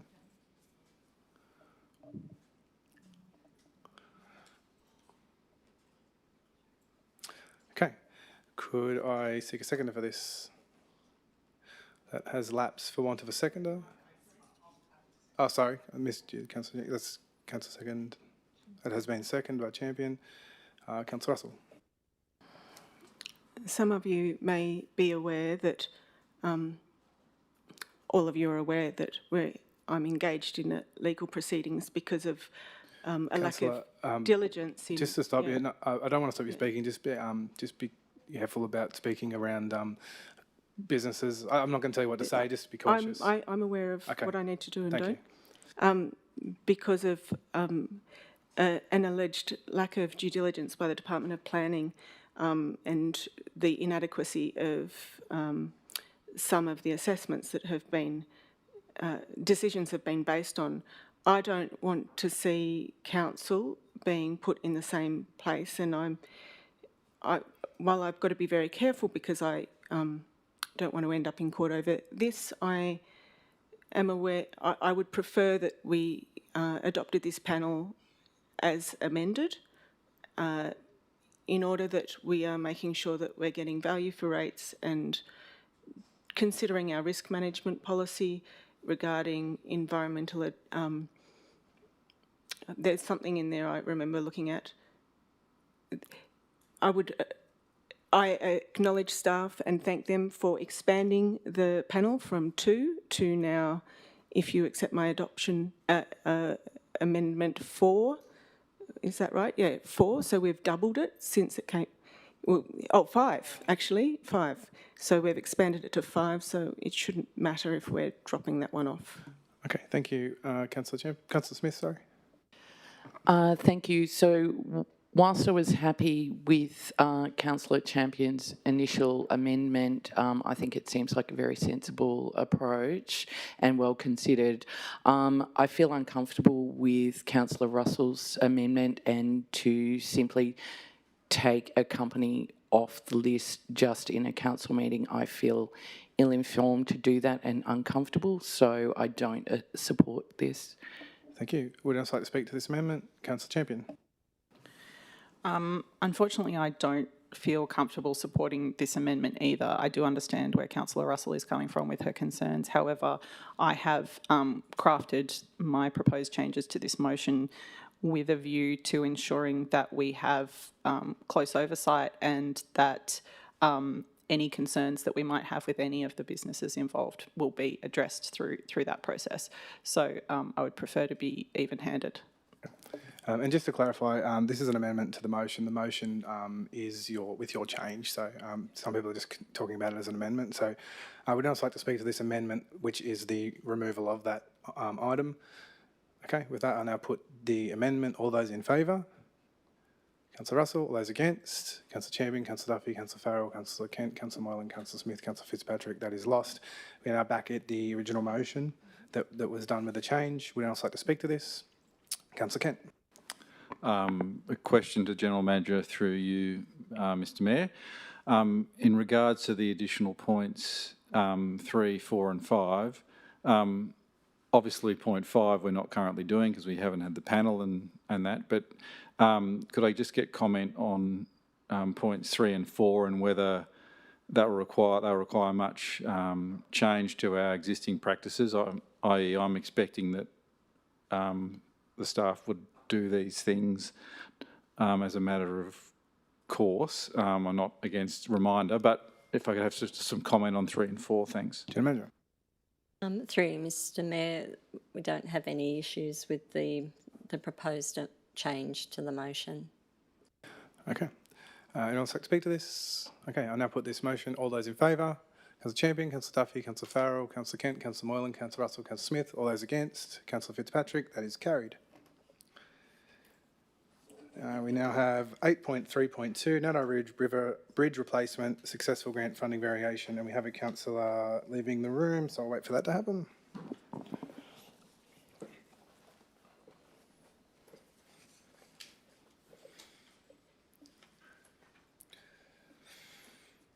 The recommendation is on page 45 of the agenda. Could I get I'll move this. Could I get a seconder? Councillor Duffy, would else like to speak to this? Okay, I'll now put this motion. All those in favour? That is carried unanimously. Item 8, sorry, we'll wait for Councillor Champion to come back. Little jog. 8.3.6, Development Assessment Progress, December 2025 and January 2026. The recommendation is on page 57 of the agenda. Could I have a mover? Councillor Duffy, a seconder. Councillor Smith. Councillor Duffy. I appreciate receiving regular updates on development assessment performance, and good job to the DA team for this report. Really positive results. Okay, anyone else like to speak to this? Councillor Moore. Thank you, Mr Mayor. In the ARIC committee minutes, it refers to advice from the Minister's Office indicating the final report of the expert review is expected back in February. Have we got any progress on that? General Manager. No. Okay, any other questions? Okay, anyone else like to speak to this? Okay, I'll now put this motion. All those in favour? That is carried unanimously.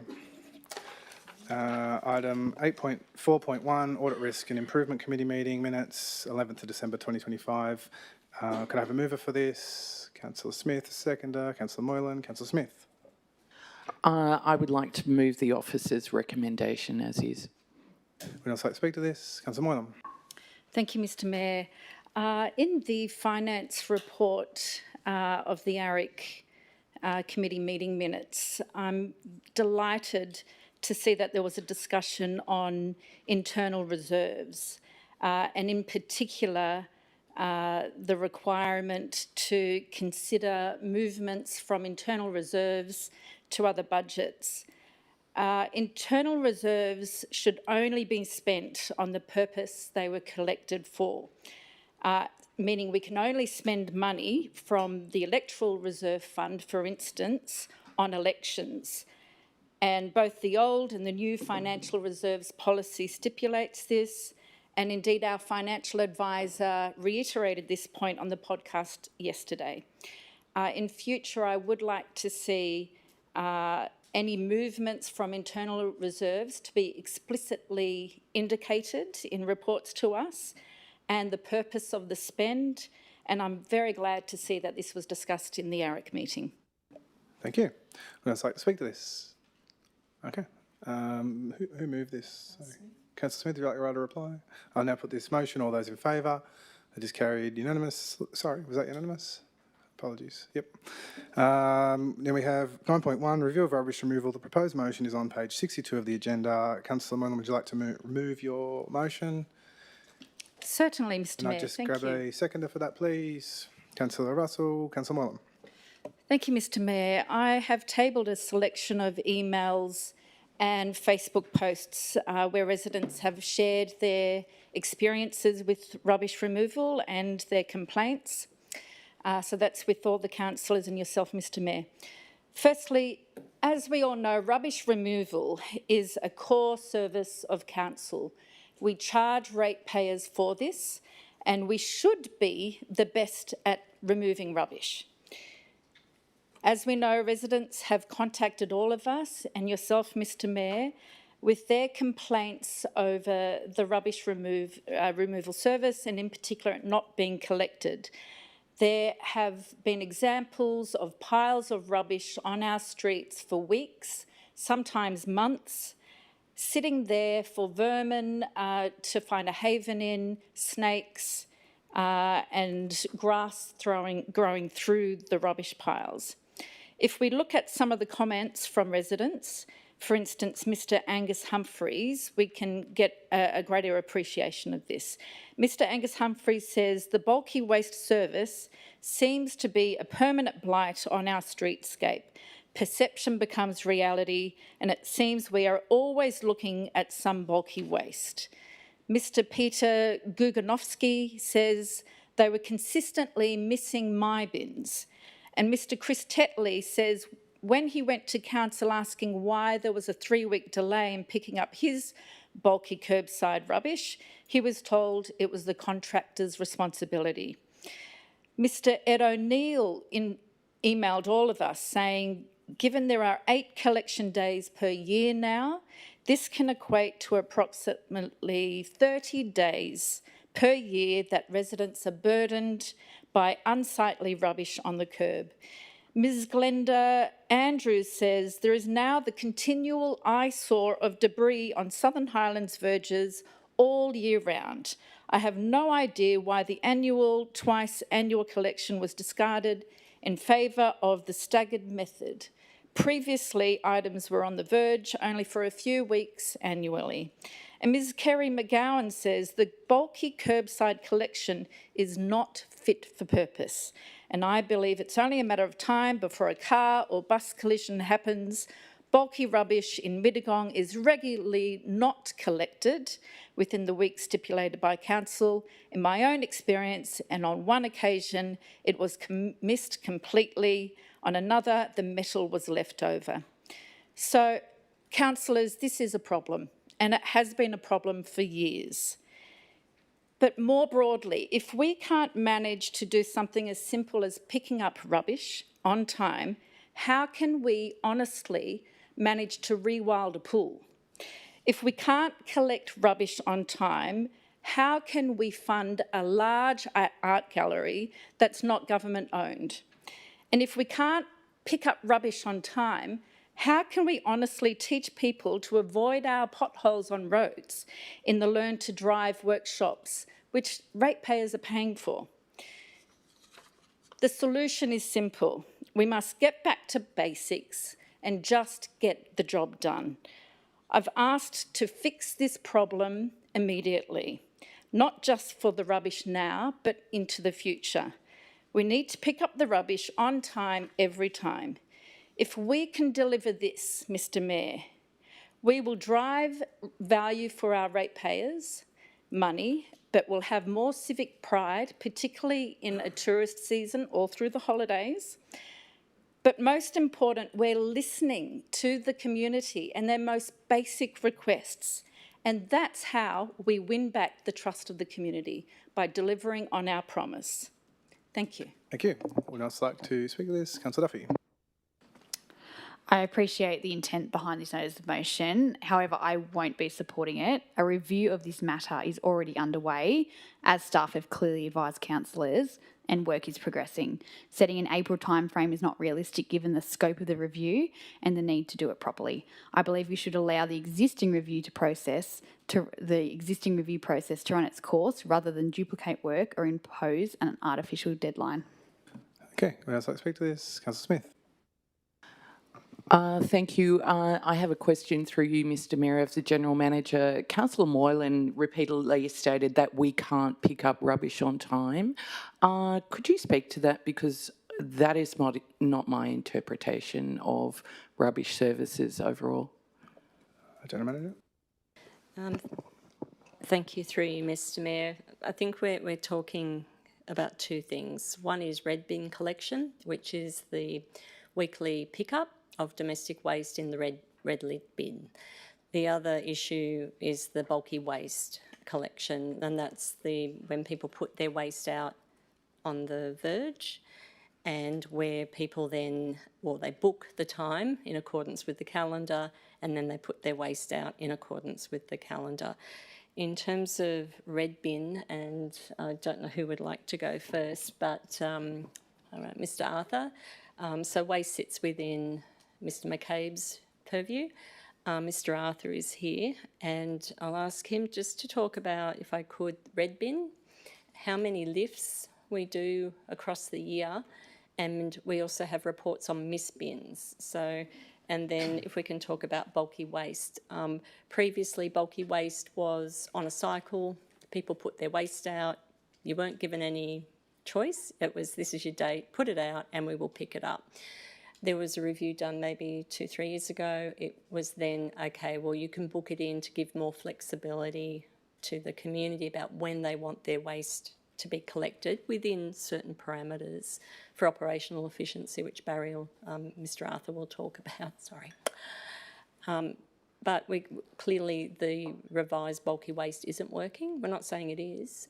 We do recognise we need to review it. So there's two issues at play, red bin, bulky waste. Mr. Arthur, could you talk about lifts with red bins and then move into bulky waste, please? Sure. I might just add that there's, as well as the red bin, there's also the green bin and yellow bin. So talking about the three, we provide the service to about 22,000 properties across the Shire. So on a yearly basis, that equates to about 2 million, nearly 2.3 million bin lifts a year, about 190,000 per month or thereabouts.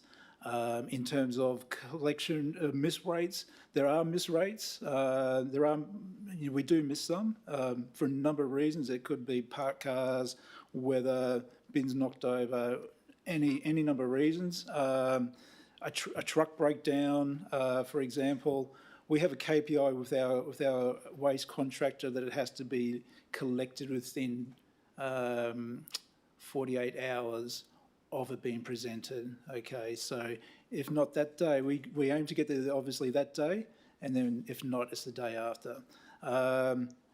With that number of bins pickups, even a very small percentage of missed complaints, like 0.1% of a missed bin, it still is a sizable number.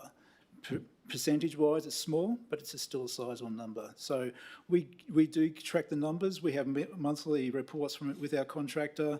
We have monthly meetings with our contractor to understand what's going on, to make sure that they're performing to their KPIs, and also, ongoing improvements. And we talk about a number of different things. It's not just missed bins. It's about presentation, bins half emptied. We want the best service for our community. So it's something that we constantly monitor. A lot of the calls do go back to the contractor directly, but we also then receive them. So we get the call. We monitor the number of calls going to our contractor. I don't know if that answers your question from the red, yellow, green, or the weekly service. From the in terms of the bulky waste, I might say that. Yes, the decision to go to the current service level was made in 2024. I think the council was correct. It equates to 8 options a year. Basically, every month of the year there is a collection occurring somewhere. I don't think too many councils offer that type of service. We probably, it's something that. Above and beyond, that's available elsewhere. And I think we all agree, it's having an impact now. So the service kicked in July 2024. I know when I looked at the report of when it was adopted, it was always predicted there was going to be some fluctuation rates in the first couple of years. We always expected rates to go down a little bit. So we've got 2 years of data. We will have 2 years of data, and that's why we scheduled a review in the next financial year, because we'll have 2 years of data. Those fluctuations will be ironed out, but it won't be, beyond that. I think, it's what's been communicated today by our community. I mean, I see it as well. I think we're very well aware of the appearance of constantly driving past collections somewhere. So a lot of these things were, was planned for the review. Okay, thank you. I concur with Councillor Duffy. Absolutely would love to see a review, and we will be getting a review. But coming back April, I support your words, Councillor Duffy. Would else like to speak to this? Councillor Russell. Through you, Mr Mayor, to the General Manager, what assurances do we have in our current contract to hold the contractor to account on quality control? What levers do we have? General Manager. Thank you, Mr Mayor. Mr Arthur? Sure. Look, in there are KPIs, as I mentioned, and there's also clauses about, in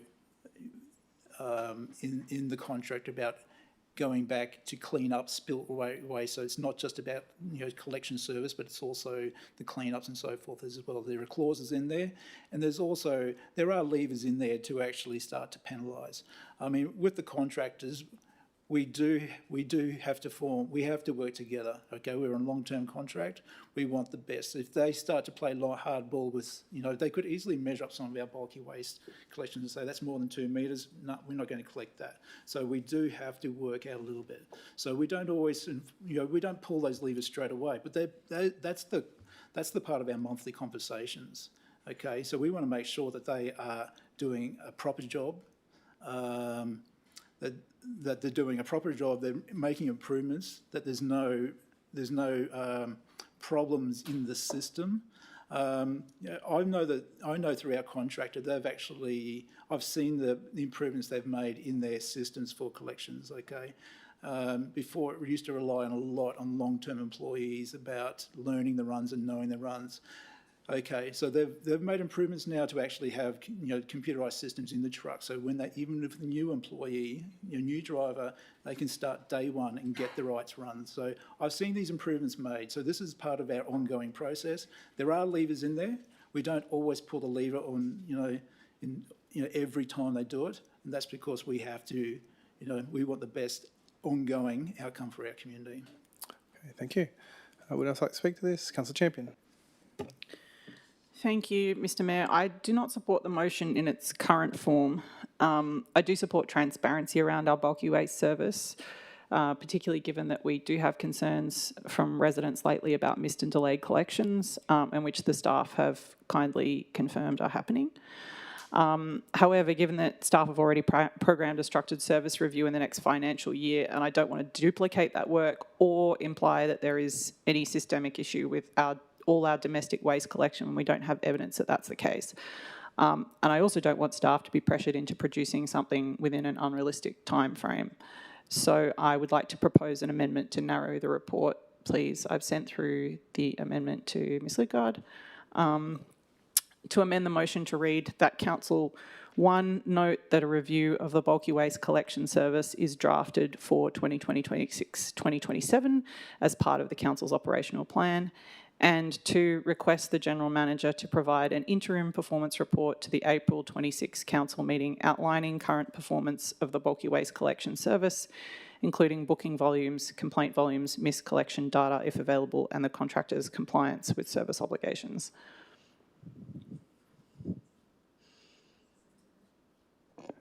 Seconder, Councillor Russell. Councillor Champion. Thank you.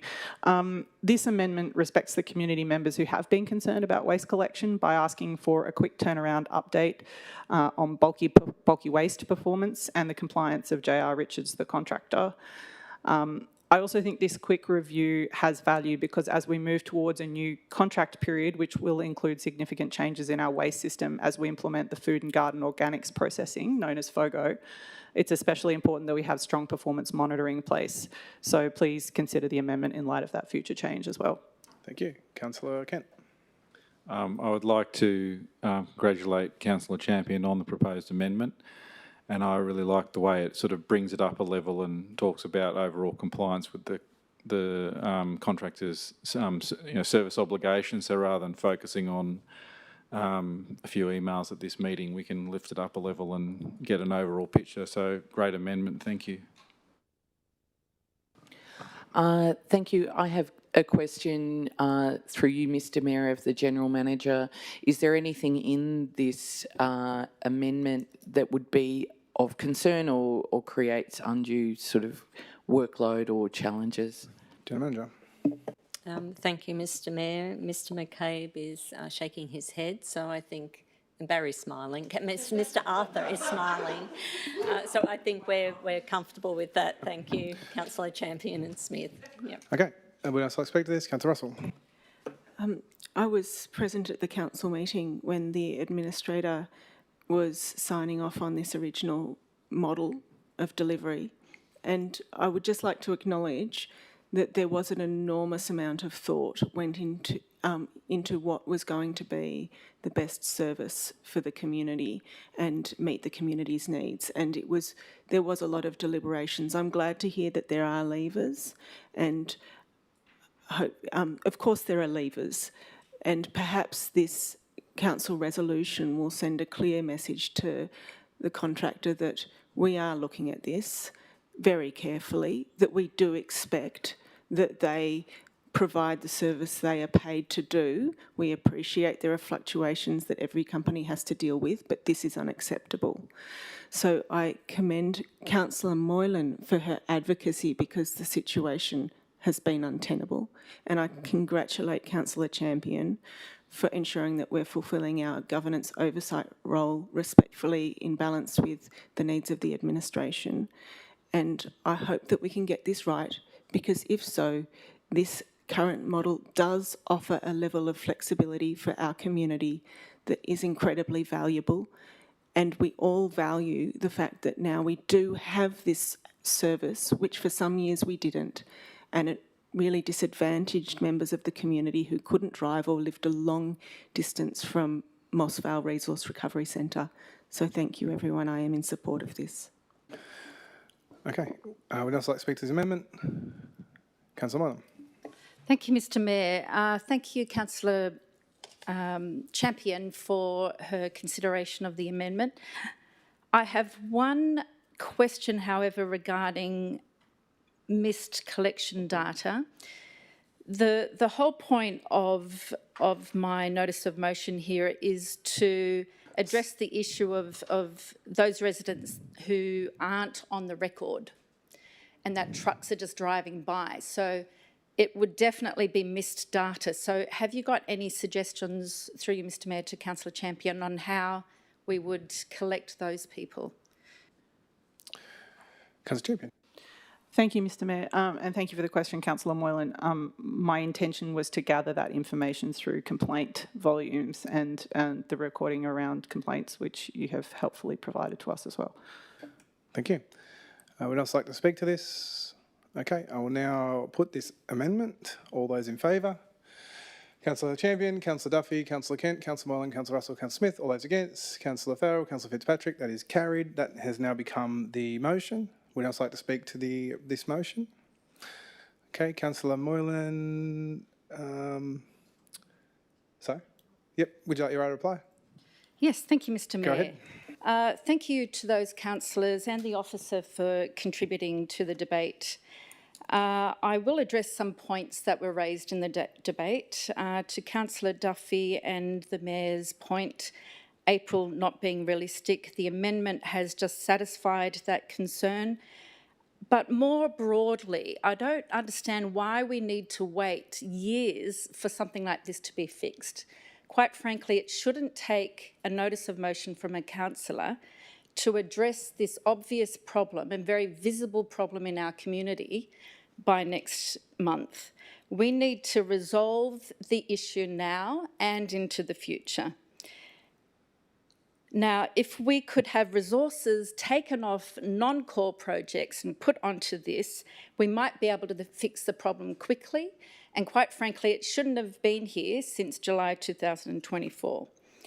To the point regarding less than 0.2% not collected on time, and to Councillor Smith's point, and whether this really is a problem. We've just seen many residents complain about this, and I thank the General Manager and the officer for acknowledging this real problem. It is a systemic problem. What we're talking about, to be clear, is changing the system from 2 days per year, where everybody knew it, to a booking system. And the systemic problem is that many residents don't know to book in. And then it doesn't make it on the run sheet for the truck driver. The truck driver just drives past many piles on the street, which the rest of the residents and the community need to look at. So there definitely is a systemic problem. And to Councillor Smith's question, there definitely is a real problem. Now, in terms of reviews, I applaud the interim review for April. However, I don't understand why we would need another review in 2026-27. Let's be clear, this supplier has won a tender for the next 10 years. There was a thorough review done during the tender process. We've just acknowledged the problems with this current system and they're going to be fixed. I don't understand why we need to waste even more time on a subsequent full review. In terms of probity, there are some queries I have. This is one supplier with all of our business, and as I understand it, Mr. Mayor, this supplier also has a separate commercial arrangement with council to remove waste from our capital works. They have also been the supplier for the last 10 years, and as I said, they won the tender for another 10 years. So that's 20 years with one supplier with all of our business. So this is not the way to, as the officer recommended, to pull levers when you have no leverage. We need to look carefully at our strategic procurement and make sure we're getting the best out of the supplier and not have a supplier just drive past piles of rubbish and not think anything of it. In terms of communication, the system has changed, as I said, from 2 set dates to a booking system, and now it's all through the year. If this was in the private sector and you changed a product or a service and you were still charging customers for it and you weren't delivering the service and it all came down to a lack of communication, you'd have fair trading all over you. So we must do better in terms of communicating this service, if we're going to keep it like this, to the residents. Having it be the contractor or the supplier's fault or the resident's fault is not good enough. We need to clean this problem up. We need to get back the trust of the community, and this is a perfect way to do it because it's so visible. And if we can get this right, this simple core service right, we will win back the trust of residents, and I completely support this amendment. Okay, I'll now put this motion. All those in favour? Councillor Champion, Councillor Duffy, Councillor Kent, Councillor Molan, Councillor Russell, Councillor Smith. All those against? Councillor Farrell, Councillor Fitzpatrick. That is carried.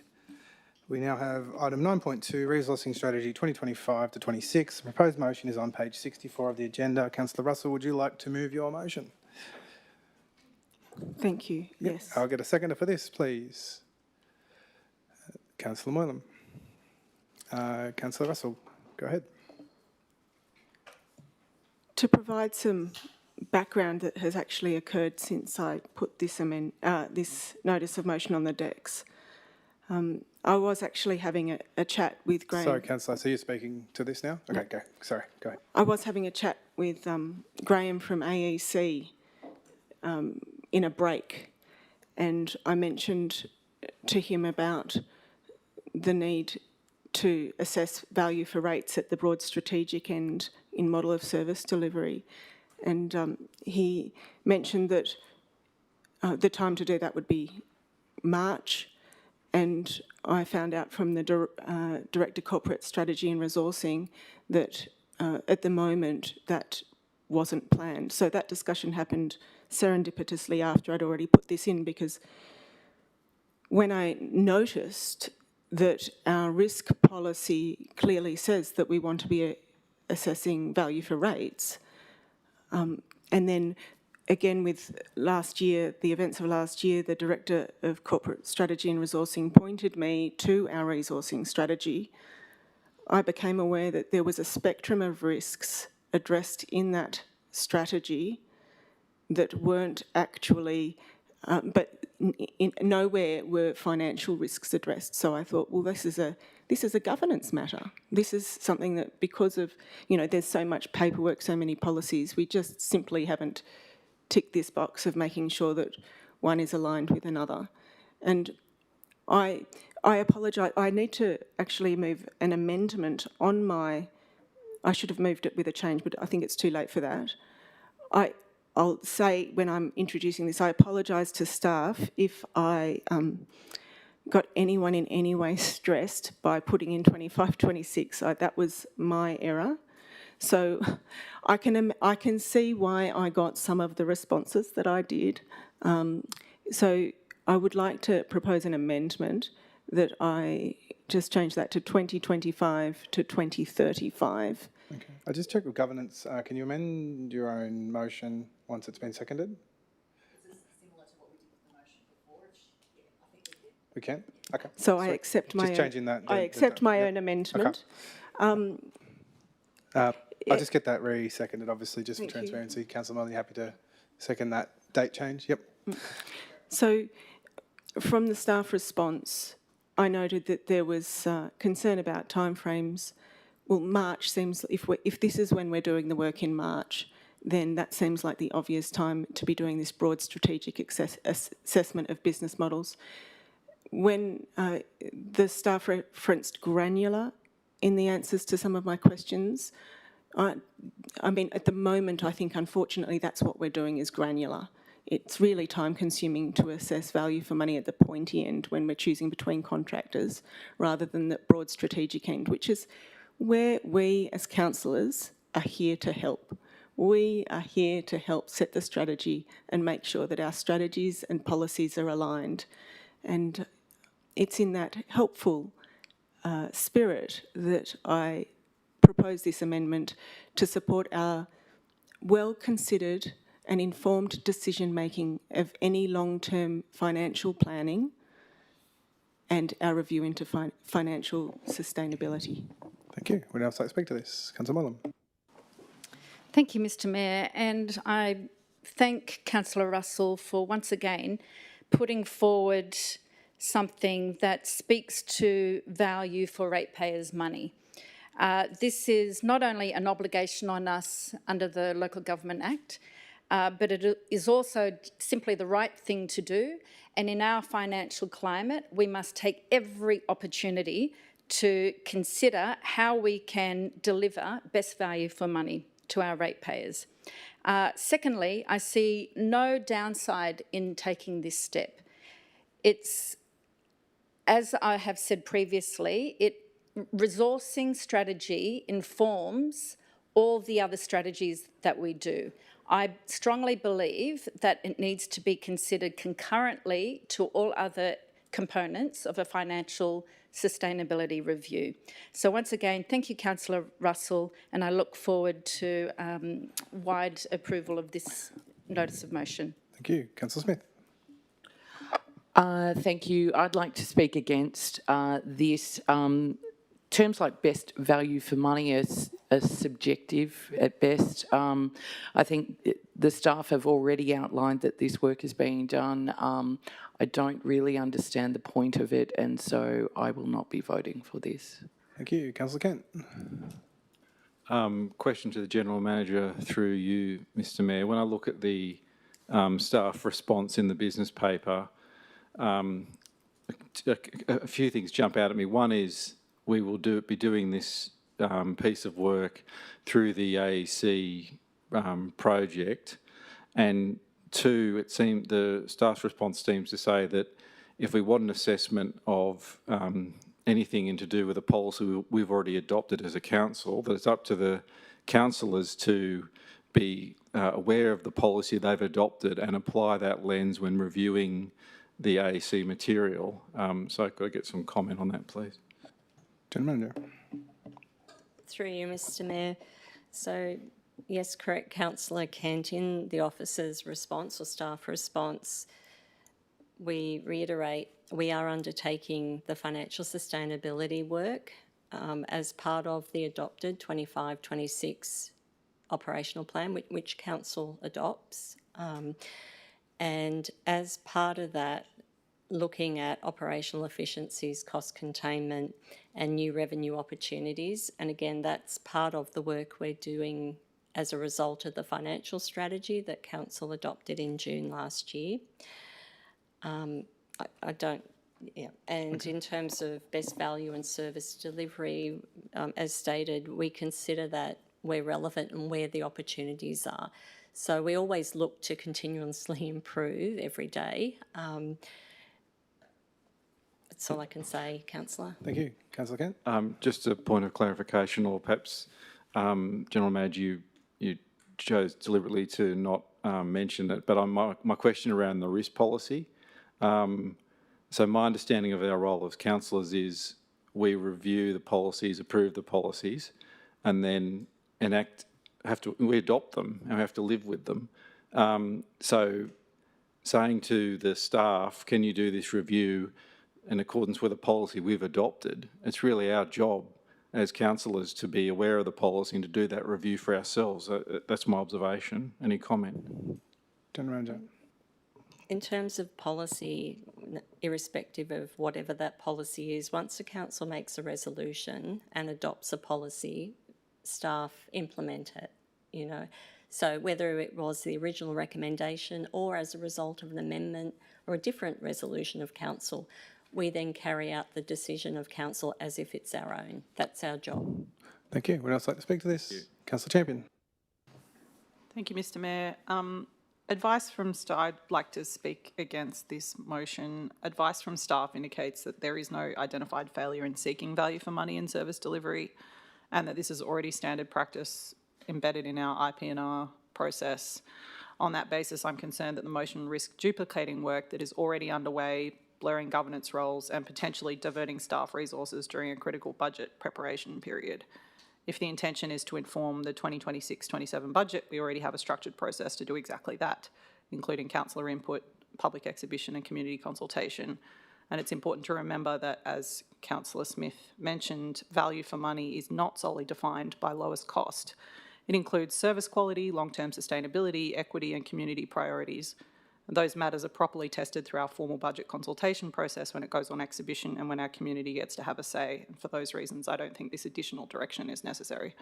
Thank you. Would else like to speak to this?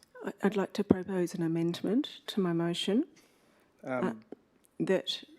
Sorry, I'll just check with governance, because we've debated through it. Sorry, I'll just, Mr Mayor, can I ask Dr Lidgard to explain where we're at and procedurally what we need to do? So we've got an amendment before us already. We can only have one amendment on the table, so we need to deal with this one first. Okay, so I'll put in a foreshadowed motion. So we're going to deal with this amendment, which is the date change. Is that what we're talking about? And then we go back to the original motion. Okay, so let's if everyone's comfortable, we will now put the motion for that first amendment. I mean, we've kind of been debating. So amend it to the 2025 yeah, to 2035. Yep. So are we? Is that an amendment? But I accepted it. Yeah, that's why I think originally we weren't meant to. Are we to. in an amendment? This is exactly why I don't think you're meant to allow. If you've moved a motion, you shouldn't be allowed to amend your own motion. Sorry, my apologies. It's the motions. You're going to move an amendment. So it'll be a new Thank amendment. you. Okay. Yes. Can I have your wording of your amendment, yes, please, Councillor? Just put in assessment of best value for money in model of service delivery. I think I might have not been quite precise enough in trying to be brief. I was not quite precise enough.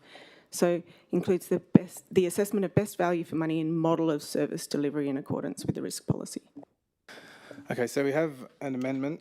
Can I get a seconder for this? Sorry, and the date needs to be changed. The date was already. Yeah, look, it's a little bit.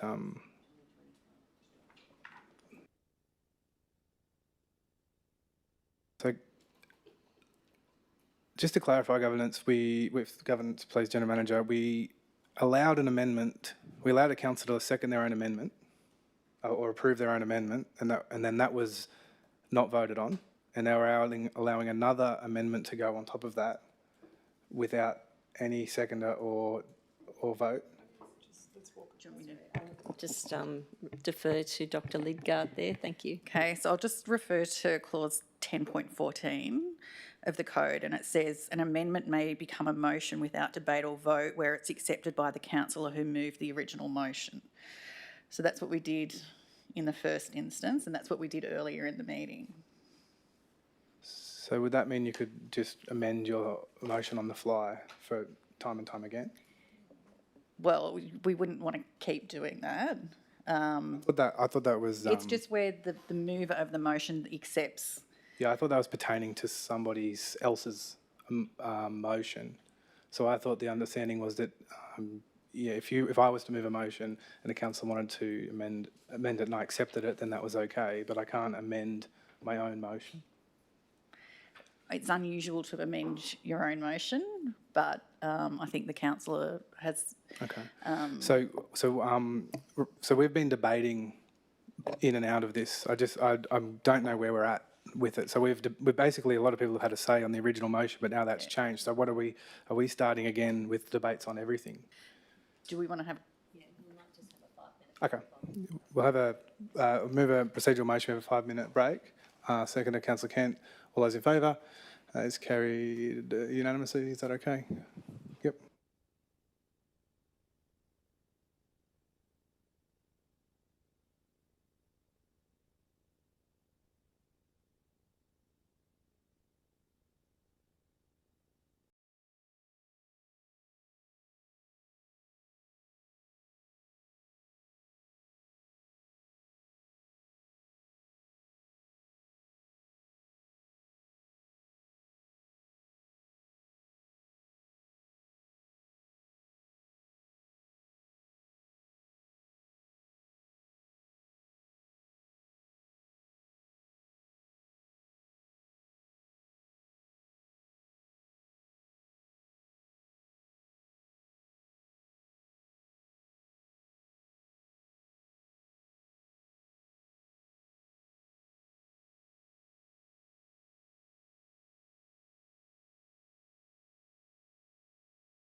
Resume at 5:54 p.m.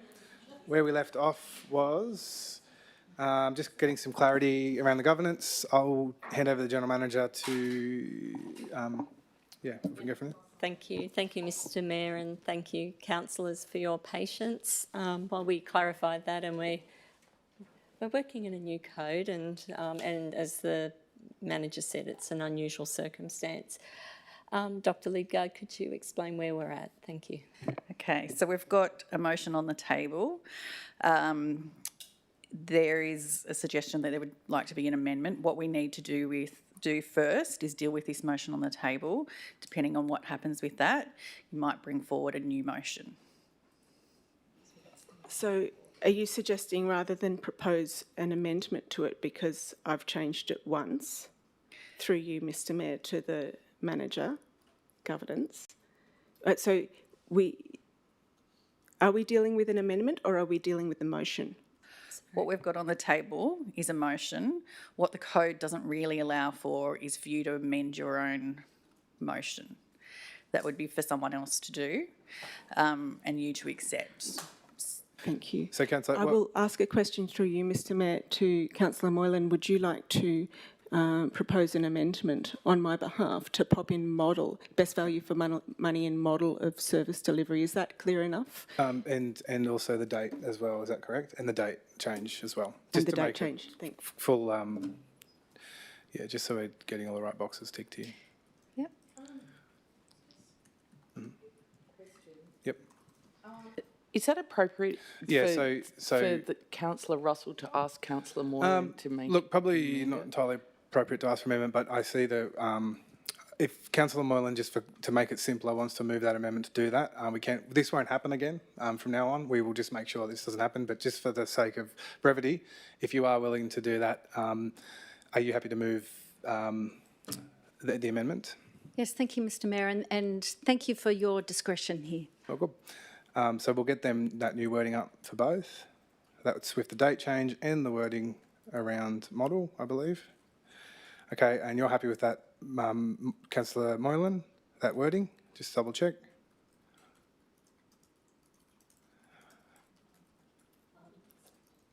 Sorry, Mr Mayor, can I just clarify with Councillor Moylan and Councillor Russell?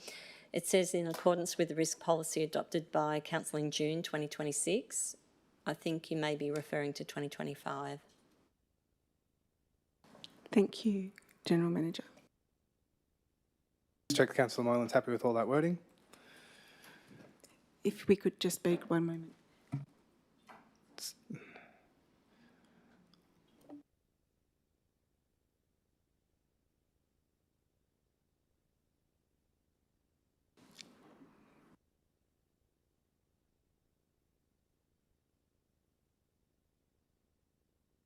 Okay. Mr Mayor, the word "the" in front of model.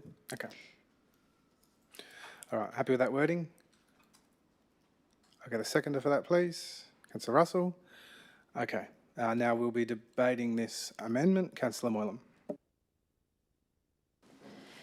Thank you, Mr Mayor. As I've said earlier, I think this notice of motion and the amendment brings us into alignment with our existing risk policy. In particular, I would like to reference our risk policy with regards to procurement and contract management, where we say we have no appetite for routinely engaging contractors as the first option for delivery where appropriate internal and capacity exists.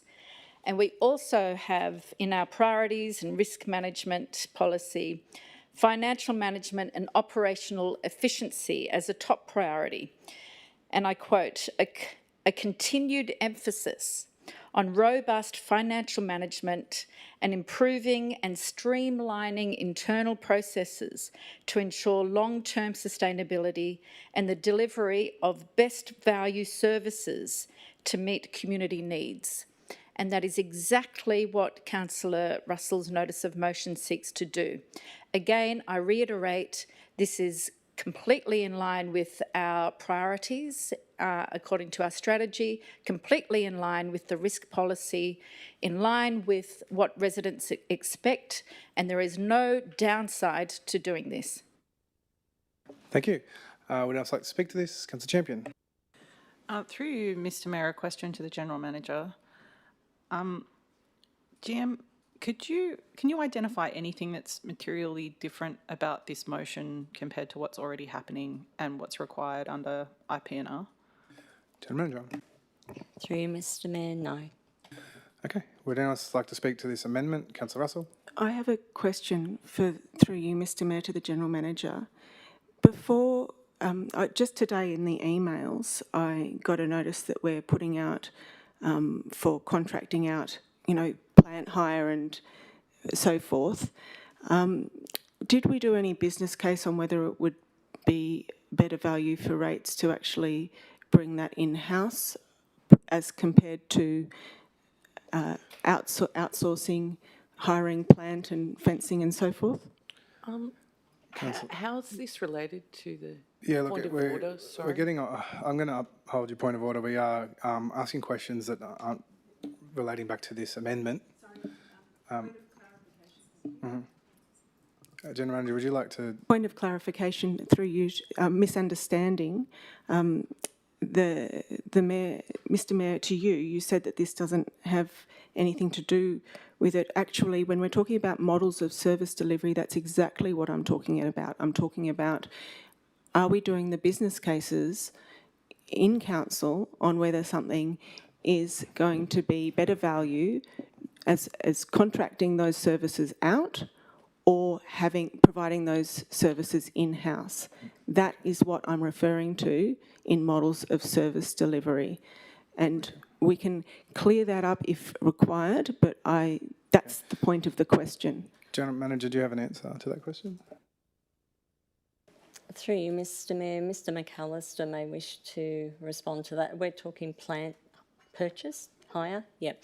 So the team will make an assessment based on their experience, knowing the type of work that's required, whether there's value in the purchase of that piece of plant or whether the usage doesn't require a high percentage of utilisation day to day. So that's a judgment call based on knowing the program of work, your technical expertise and understanding the skills.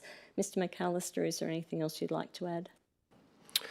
I'd just also like to add that it is a risk mitigation measure. So regardless of how well you plan, we do have plant failure.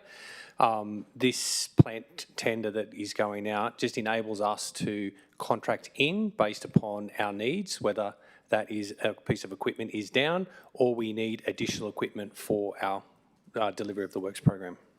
Thank you. Anyone else like to speak to this? Through you, Mr Mayor, to the General Manager.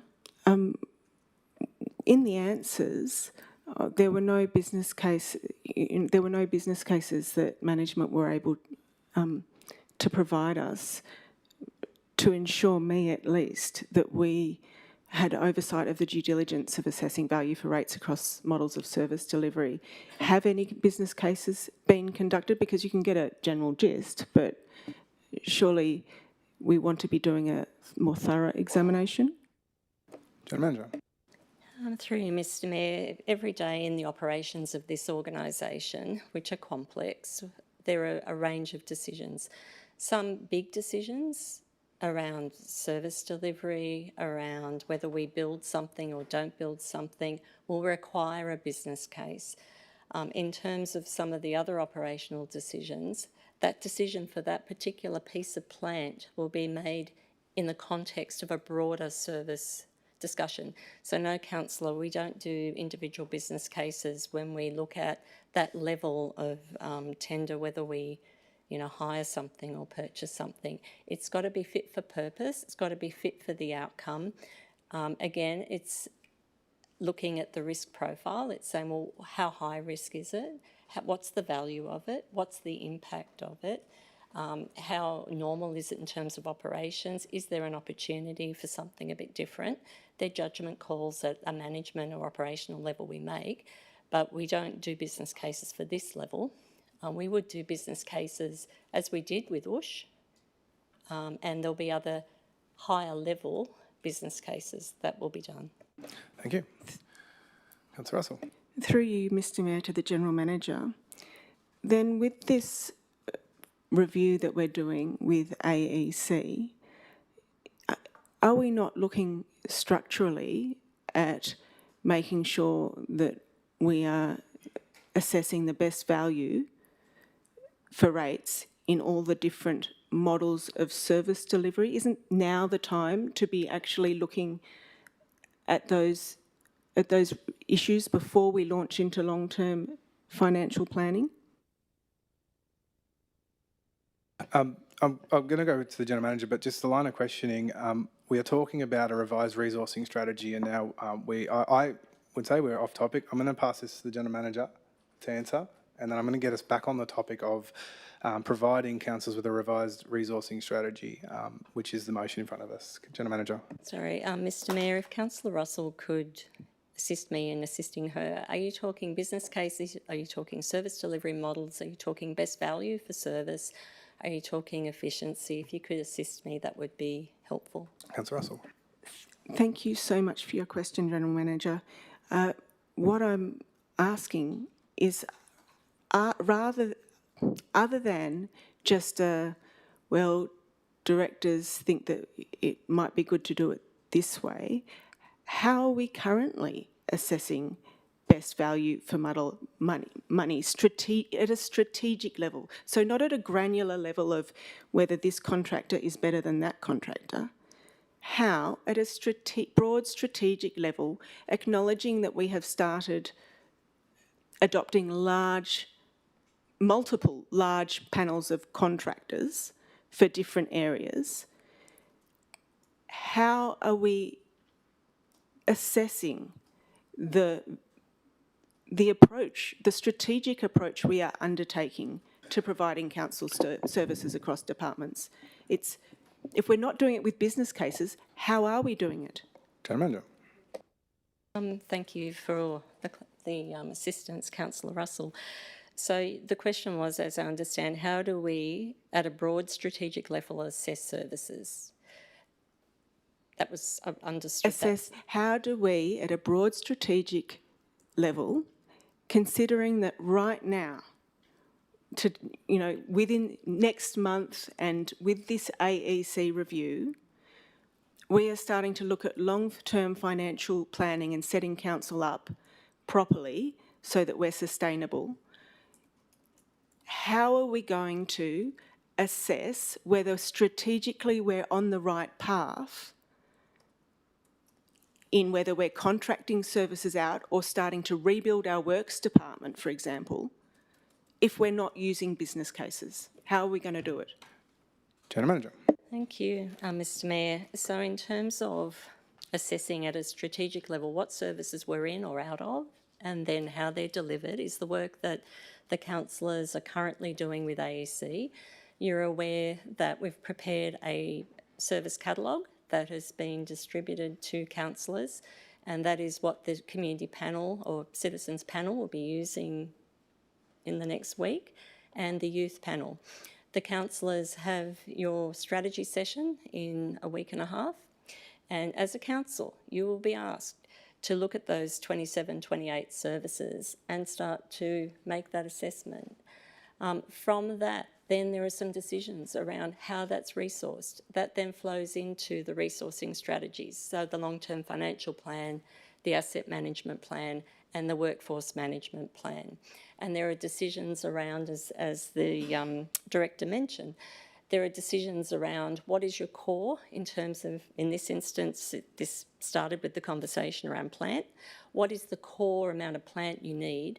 How do we resource if we have a breakdown, if we have unexpected needs? We need a panel to draw on. But the first question for the council will be, at this strategy session, taking on board the feedback from the citizens panel and the youth panel, plus the information from the most recent community satisfaction survey, is looking at those 27 or 28 services and starting to make that assessment at that strategic level.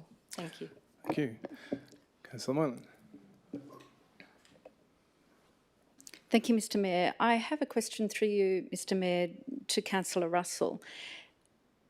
essentially what this motion is seeking to do is to review our resourcing strategy and the model. So let's put Sorry, it Councillor, what plainly. is your question?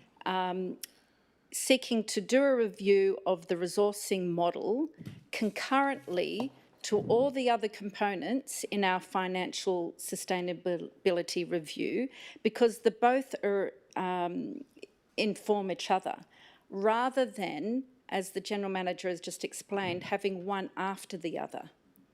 Councillor, item 9.17 Sorry, thank you. of the Code of Conduct states that councillors must ask questions directly, succinctly. I understood. Can I have your answer, Councillor? Thank you for your question, Councillor Moylan. I am taking on board everything that the General Manager is saying about our councillor input into the financial sustainability review, and making sure that I have the information I need to make an informed decision at a critical time is what I'm doing, because I've been informed by Graham that March is when a lot of this stuff is going to be prepared, so it comes before council in a draft form in April. So I want to make sure that as council we are leading and having input into this process, so that when I go into that session and that when I am provided with documents to consider about our long-term financial planning scenarios, I actually have some business cases to work from. Thank you, and Councillor. if we align those two things... I'm satisfied then, that question's been answered. Thank you. Thank you. Councillor Smith. Can I just ask, where are we at? We're This in an is amendment. So very confusing. we are still in an amendment, Councillor Moylan's amendment. So what I'll do is ask, does anyone else like to speak to this amendment? If not, I'll speak to my to Councillor Moylan's amendment. Go ahead. Not that I want to drag this out, but I want to ask fellow councillors, is there anyone who is unclear about how, by doing this strategic alignment between strategy and policy, which should be dovetailed anyway, but as I find that we haven't got those business cases, we're having one of those silo situations where we're not integrating. So does anyone have any confusion about how this strategic alignment of strategy and policy is going to support us in what information we are provided with to make informed decisions on our long-term plans? Through you, Mr Mayor, I'm asking Councillor, there's no provision in the code to ask the entire councillor question. I believe you're in your through speaking you, time. Mr Mayor, I'm asking Councillor Champion then, because she's looking quizzically. Councillor, would you like to answer that question? I would just like to say that it's a leading question. You're asking me if I understand what your perspective is. And Okay. Look, Councillor Smith, yeah, you got something? I'd like to speak against this amendment. I'm finding the whole thing completely convoluted. There's no clarity and it's completely unnecessary. So, yes, I'm against this Would you also like to amendment. speak to this? Councillor Duffy? I would just like to speak against. I just want to quote an answer from our question sheet, which says that this is not how the integrated planning and reporting framework is designed to operate. Service reviews are undertaken progressively and proportionately through the adopted delivery program, annual budget process and long-term financial plan. Council is currently undertaking structured service catalogue and service level work as part of the financial sustainability project. So I do believe that there's a little bit of confusion here, but sorry. So the work referred to here is already underway and forms part of Council's ongoing and continuous processes. So this is something that happens as a matter of course through our regular planning and financial management processes. So for that reason, I don't support this.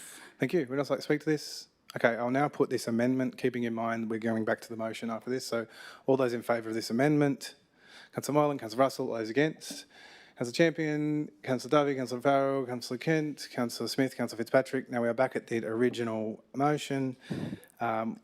Would anyone else like to speak to this? Mr Mayor, I would like to foreshadow a motion, which I've actually sent through to governance. Okay. We will, governance... And I'll read it out while governance comes up. That Council directs the General Manager to provide a report to closed council, including costs of industrial relations legal action against council in the previous 12 months, to inform value for money considerations in councillors' upcoming review of the 2025 to 2035 resourcing strategy. So that is a foreshadowed motion. So now we'll deal with the original motion, and then I'm going to go to governance after that. So would anyone else like to speak to this? Councillor Russell, would you like your right of reply on this? Yes, I would. This is just a strategic alignment, and I'm really not sure why there should be any issues with passing it. It is of concern to me that at the moment we're assessing value for money where relevant, rather than broadly, strategically, at a time when we need to be making some very serious decisions on behalf of our community for value and for money. I cannot see any reason why we wouldn't be doing the business cases on whether we're business on the service models, whether we're considering contractors or in-house. To Councillor Duffy, I've been informed that we're not doing this, we haven't done this assessment. So when council staff tell me, oh, well, we're already doing that work, but have no business cases to show me so that I can help make an informed strategic decision, then I think that's time when leadership needs to step in and say, hey, we could be doing this and it's an elegant solution so that we're not, so that council staff aren't tied up at the other end of the equation. I don't want to have to be involved at the other end of the equation. I want to be involved at the strategic level. It's not an issue to align our risk management policy with our resourcing strategy. In fact, when we're putting together such massive amounts of documentation as is in our IP and R framework, it's easy to understand how assessment of financial risks haven't been included with the spectrum of other risks in our strategy. But it is a financial risk if we don't do the business case on how we are providing these services to our community, not just whether this option's more expensive than that option if we're considering the value for money of a contractor at the other end. Thanks. So that's what this notice of motion is all about. Thank you. I'll now put this motion. All those in favour? Councillor Moylan, Councillor Russell, those against, Councillor Champion, Councillor Duffy, Councillor Farrell, Councillor Kent, Councillor Smith, Councillor Fitzpatrick, that is lost. Councillor, your foreshadowed motion is a motion without notice. Could I ask General Manager Governance?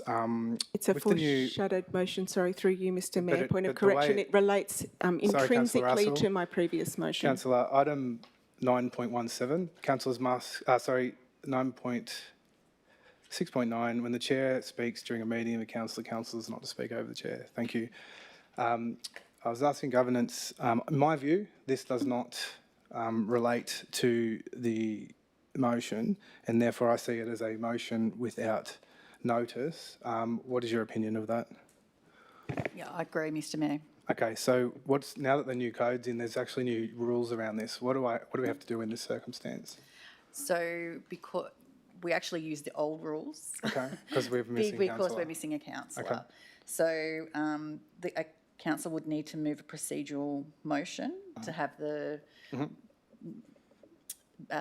matter considered as a matter of urgency. As a matter of urgency, and declare that, okay. And need to need to explain why it is a matter of urgency in terms of a decision would need to be made before next council meeting. Okay. Depending on how the vote goes, then you will need to So then the councillors either vote whether they do or don't want to hear it. Okay. So councillor, I'll ask you to move your motion, your procedural motion to hear it without notice, if you're happy to do that. Thank you very much. Okay, and if you could briefly explain its urgency, the reason you can't hear it before the next council meeting? We have a number of different decisions to make about resourcing and financial sustainability, and I want to make sure I'm making a well-considered and informed decision for that at the sooner rather than later. Thank you, Councillor. Can I get a seconder for this procedure motion? Councillor Moylan. Okay, now, just so I'm clear, I'll be putting the motion. If you support this procedural motion, you'll be supporting to hear it. If you're against it, then we won't be hearing it. So all those in support of hearing this motion without notice, if I can have your hands up. Councillor Champion, Councillor Duffy, Councillor Moylan, Councillor Russell. All those against, Councillor Farrell, Councillor Kent, Councillor Smith, Councillor Fitzpatrick. I'll use my casting vote against. And with that, we will close the meeting at 6:19.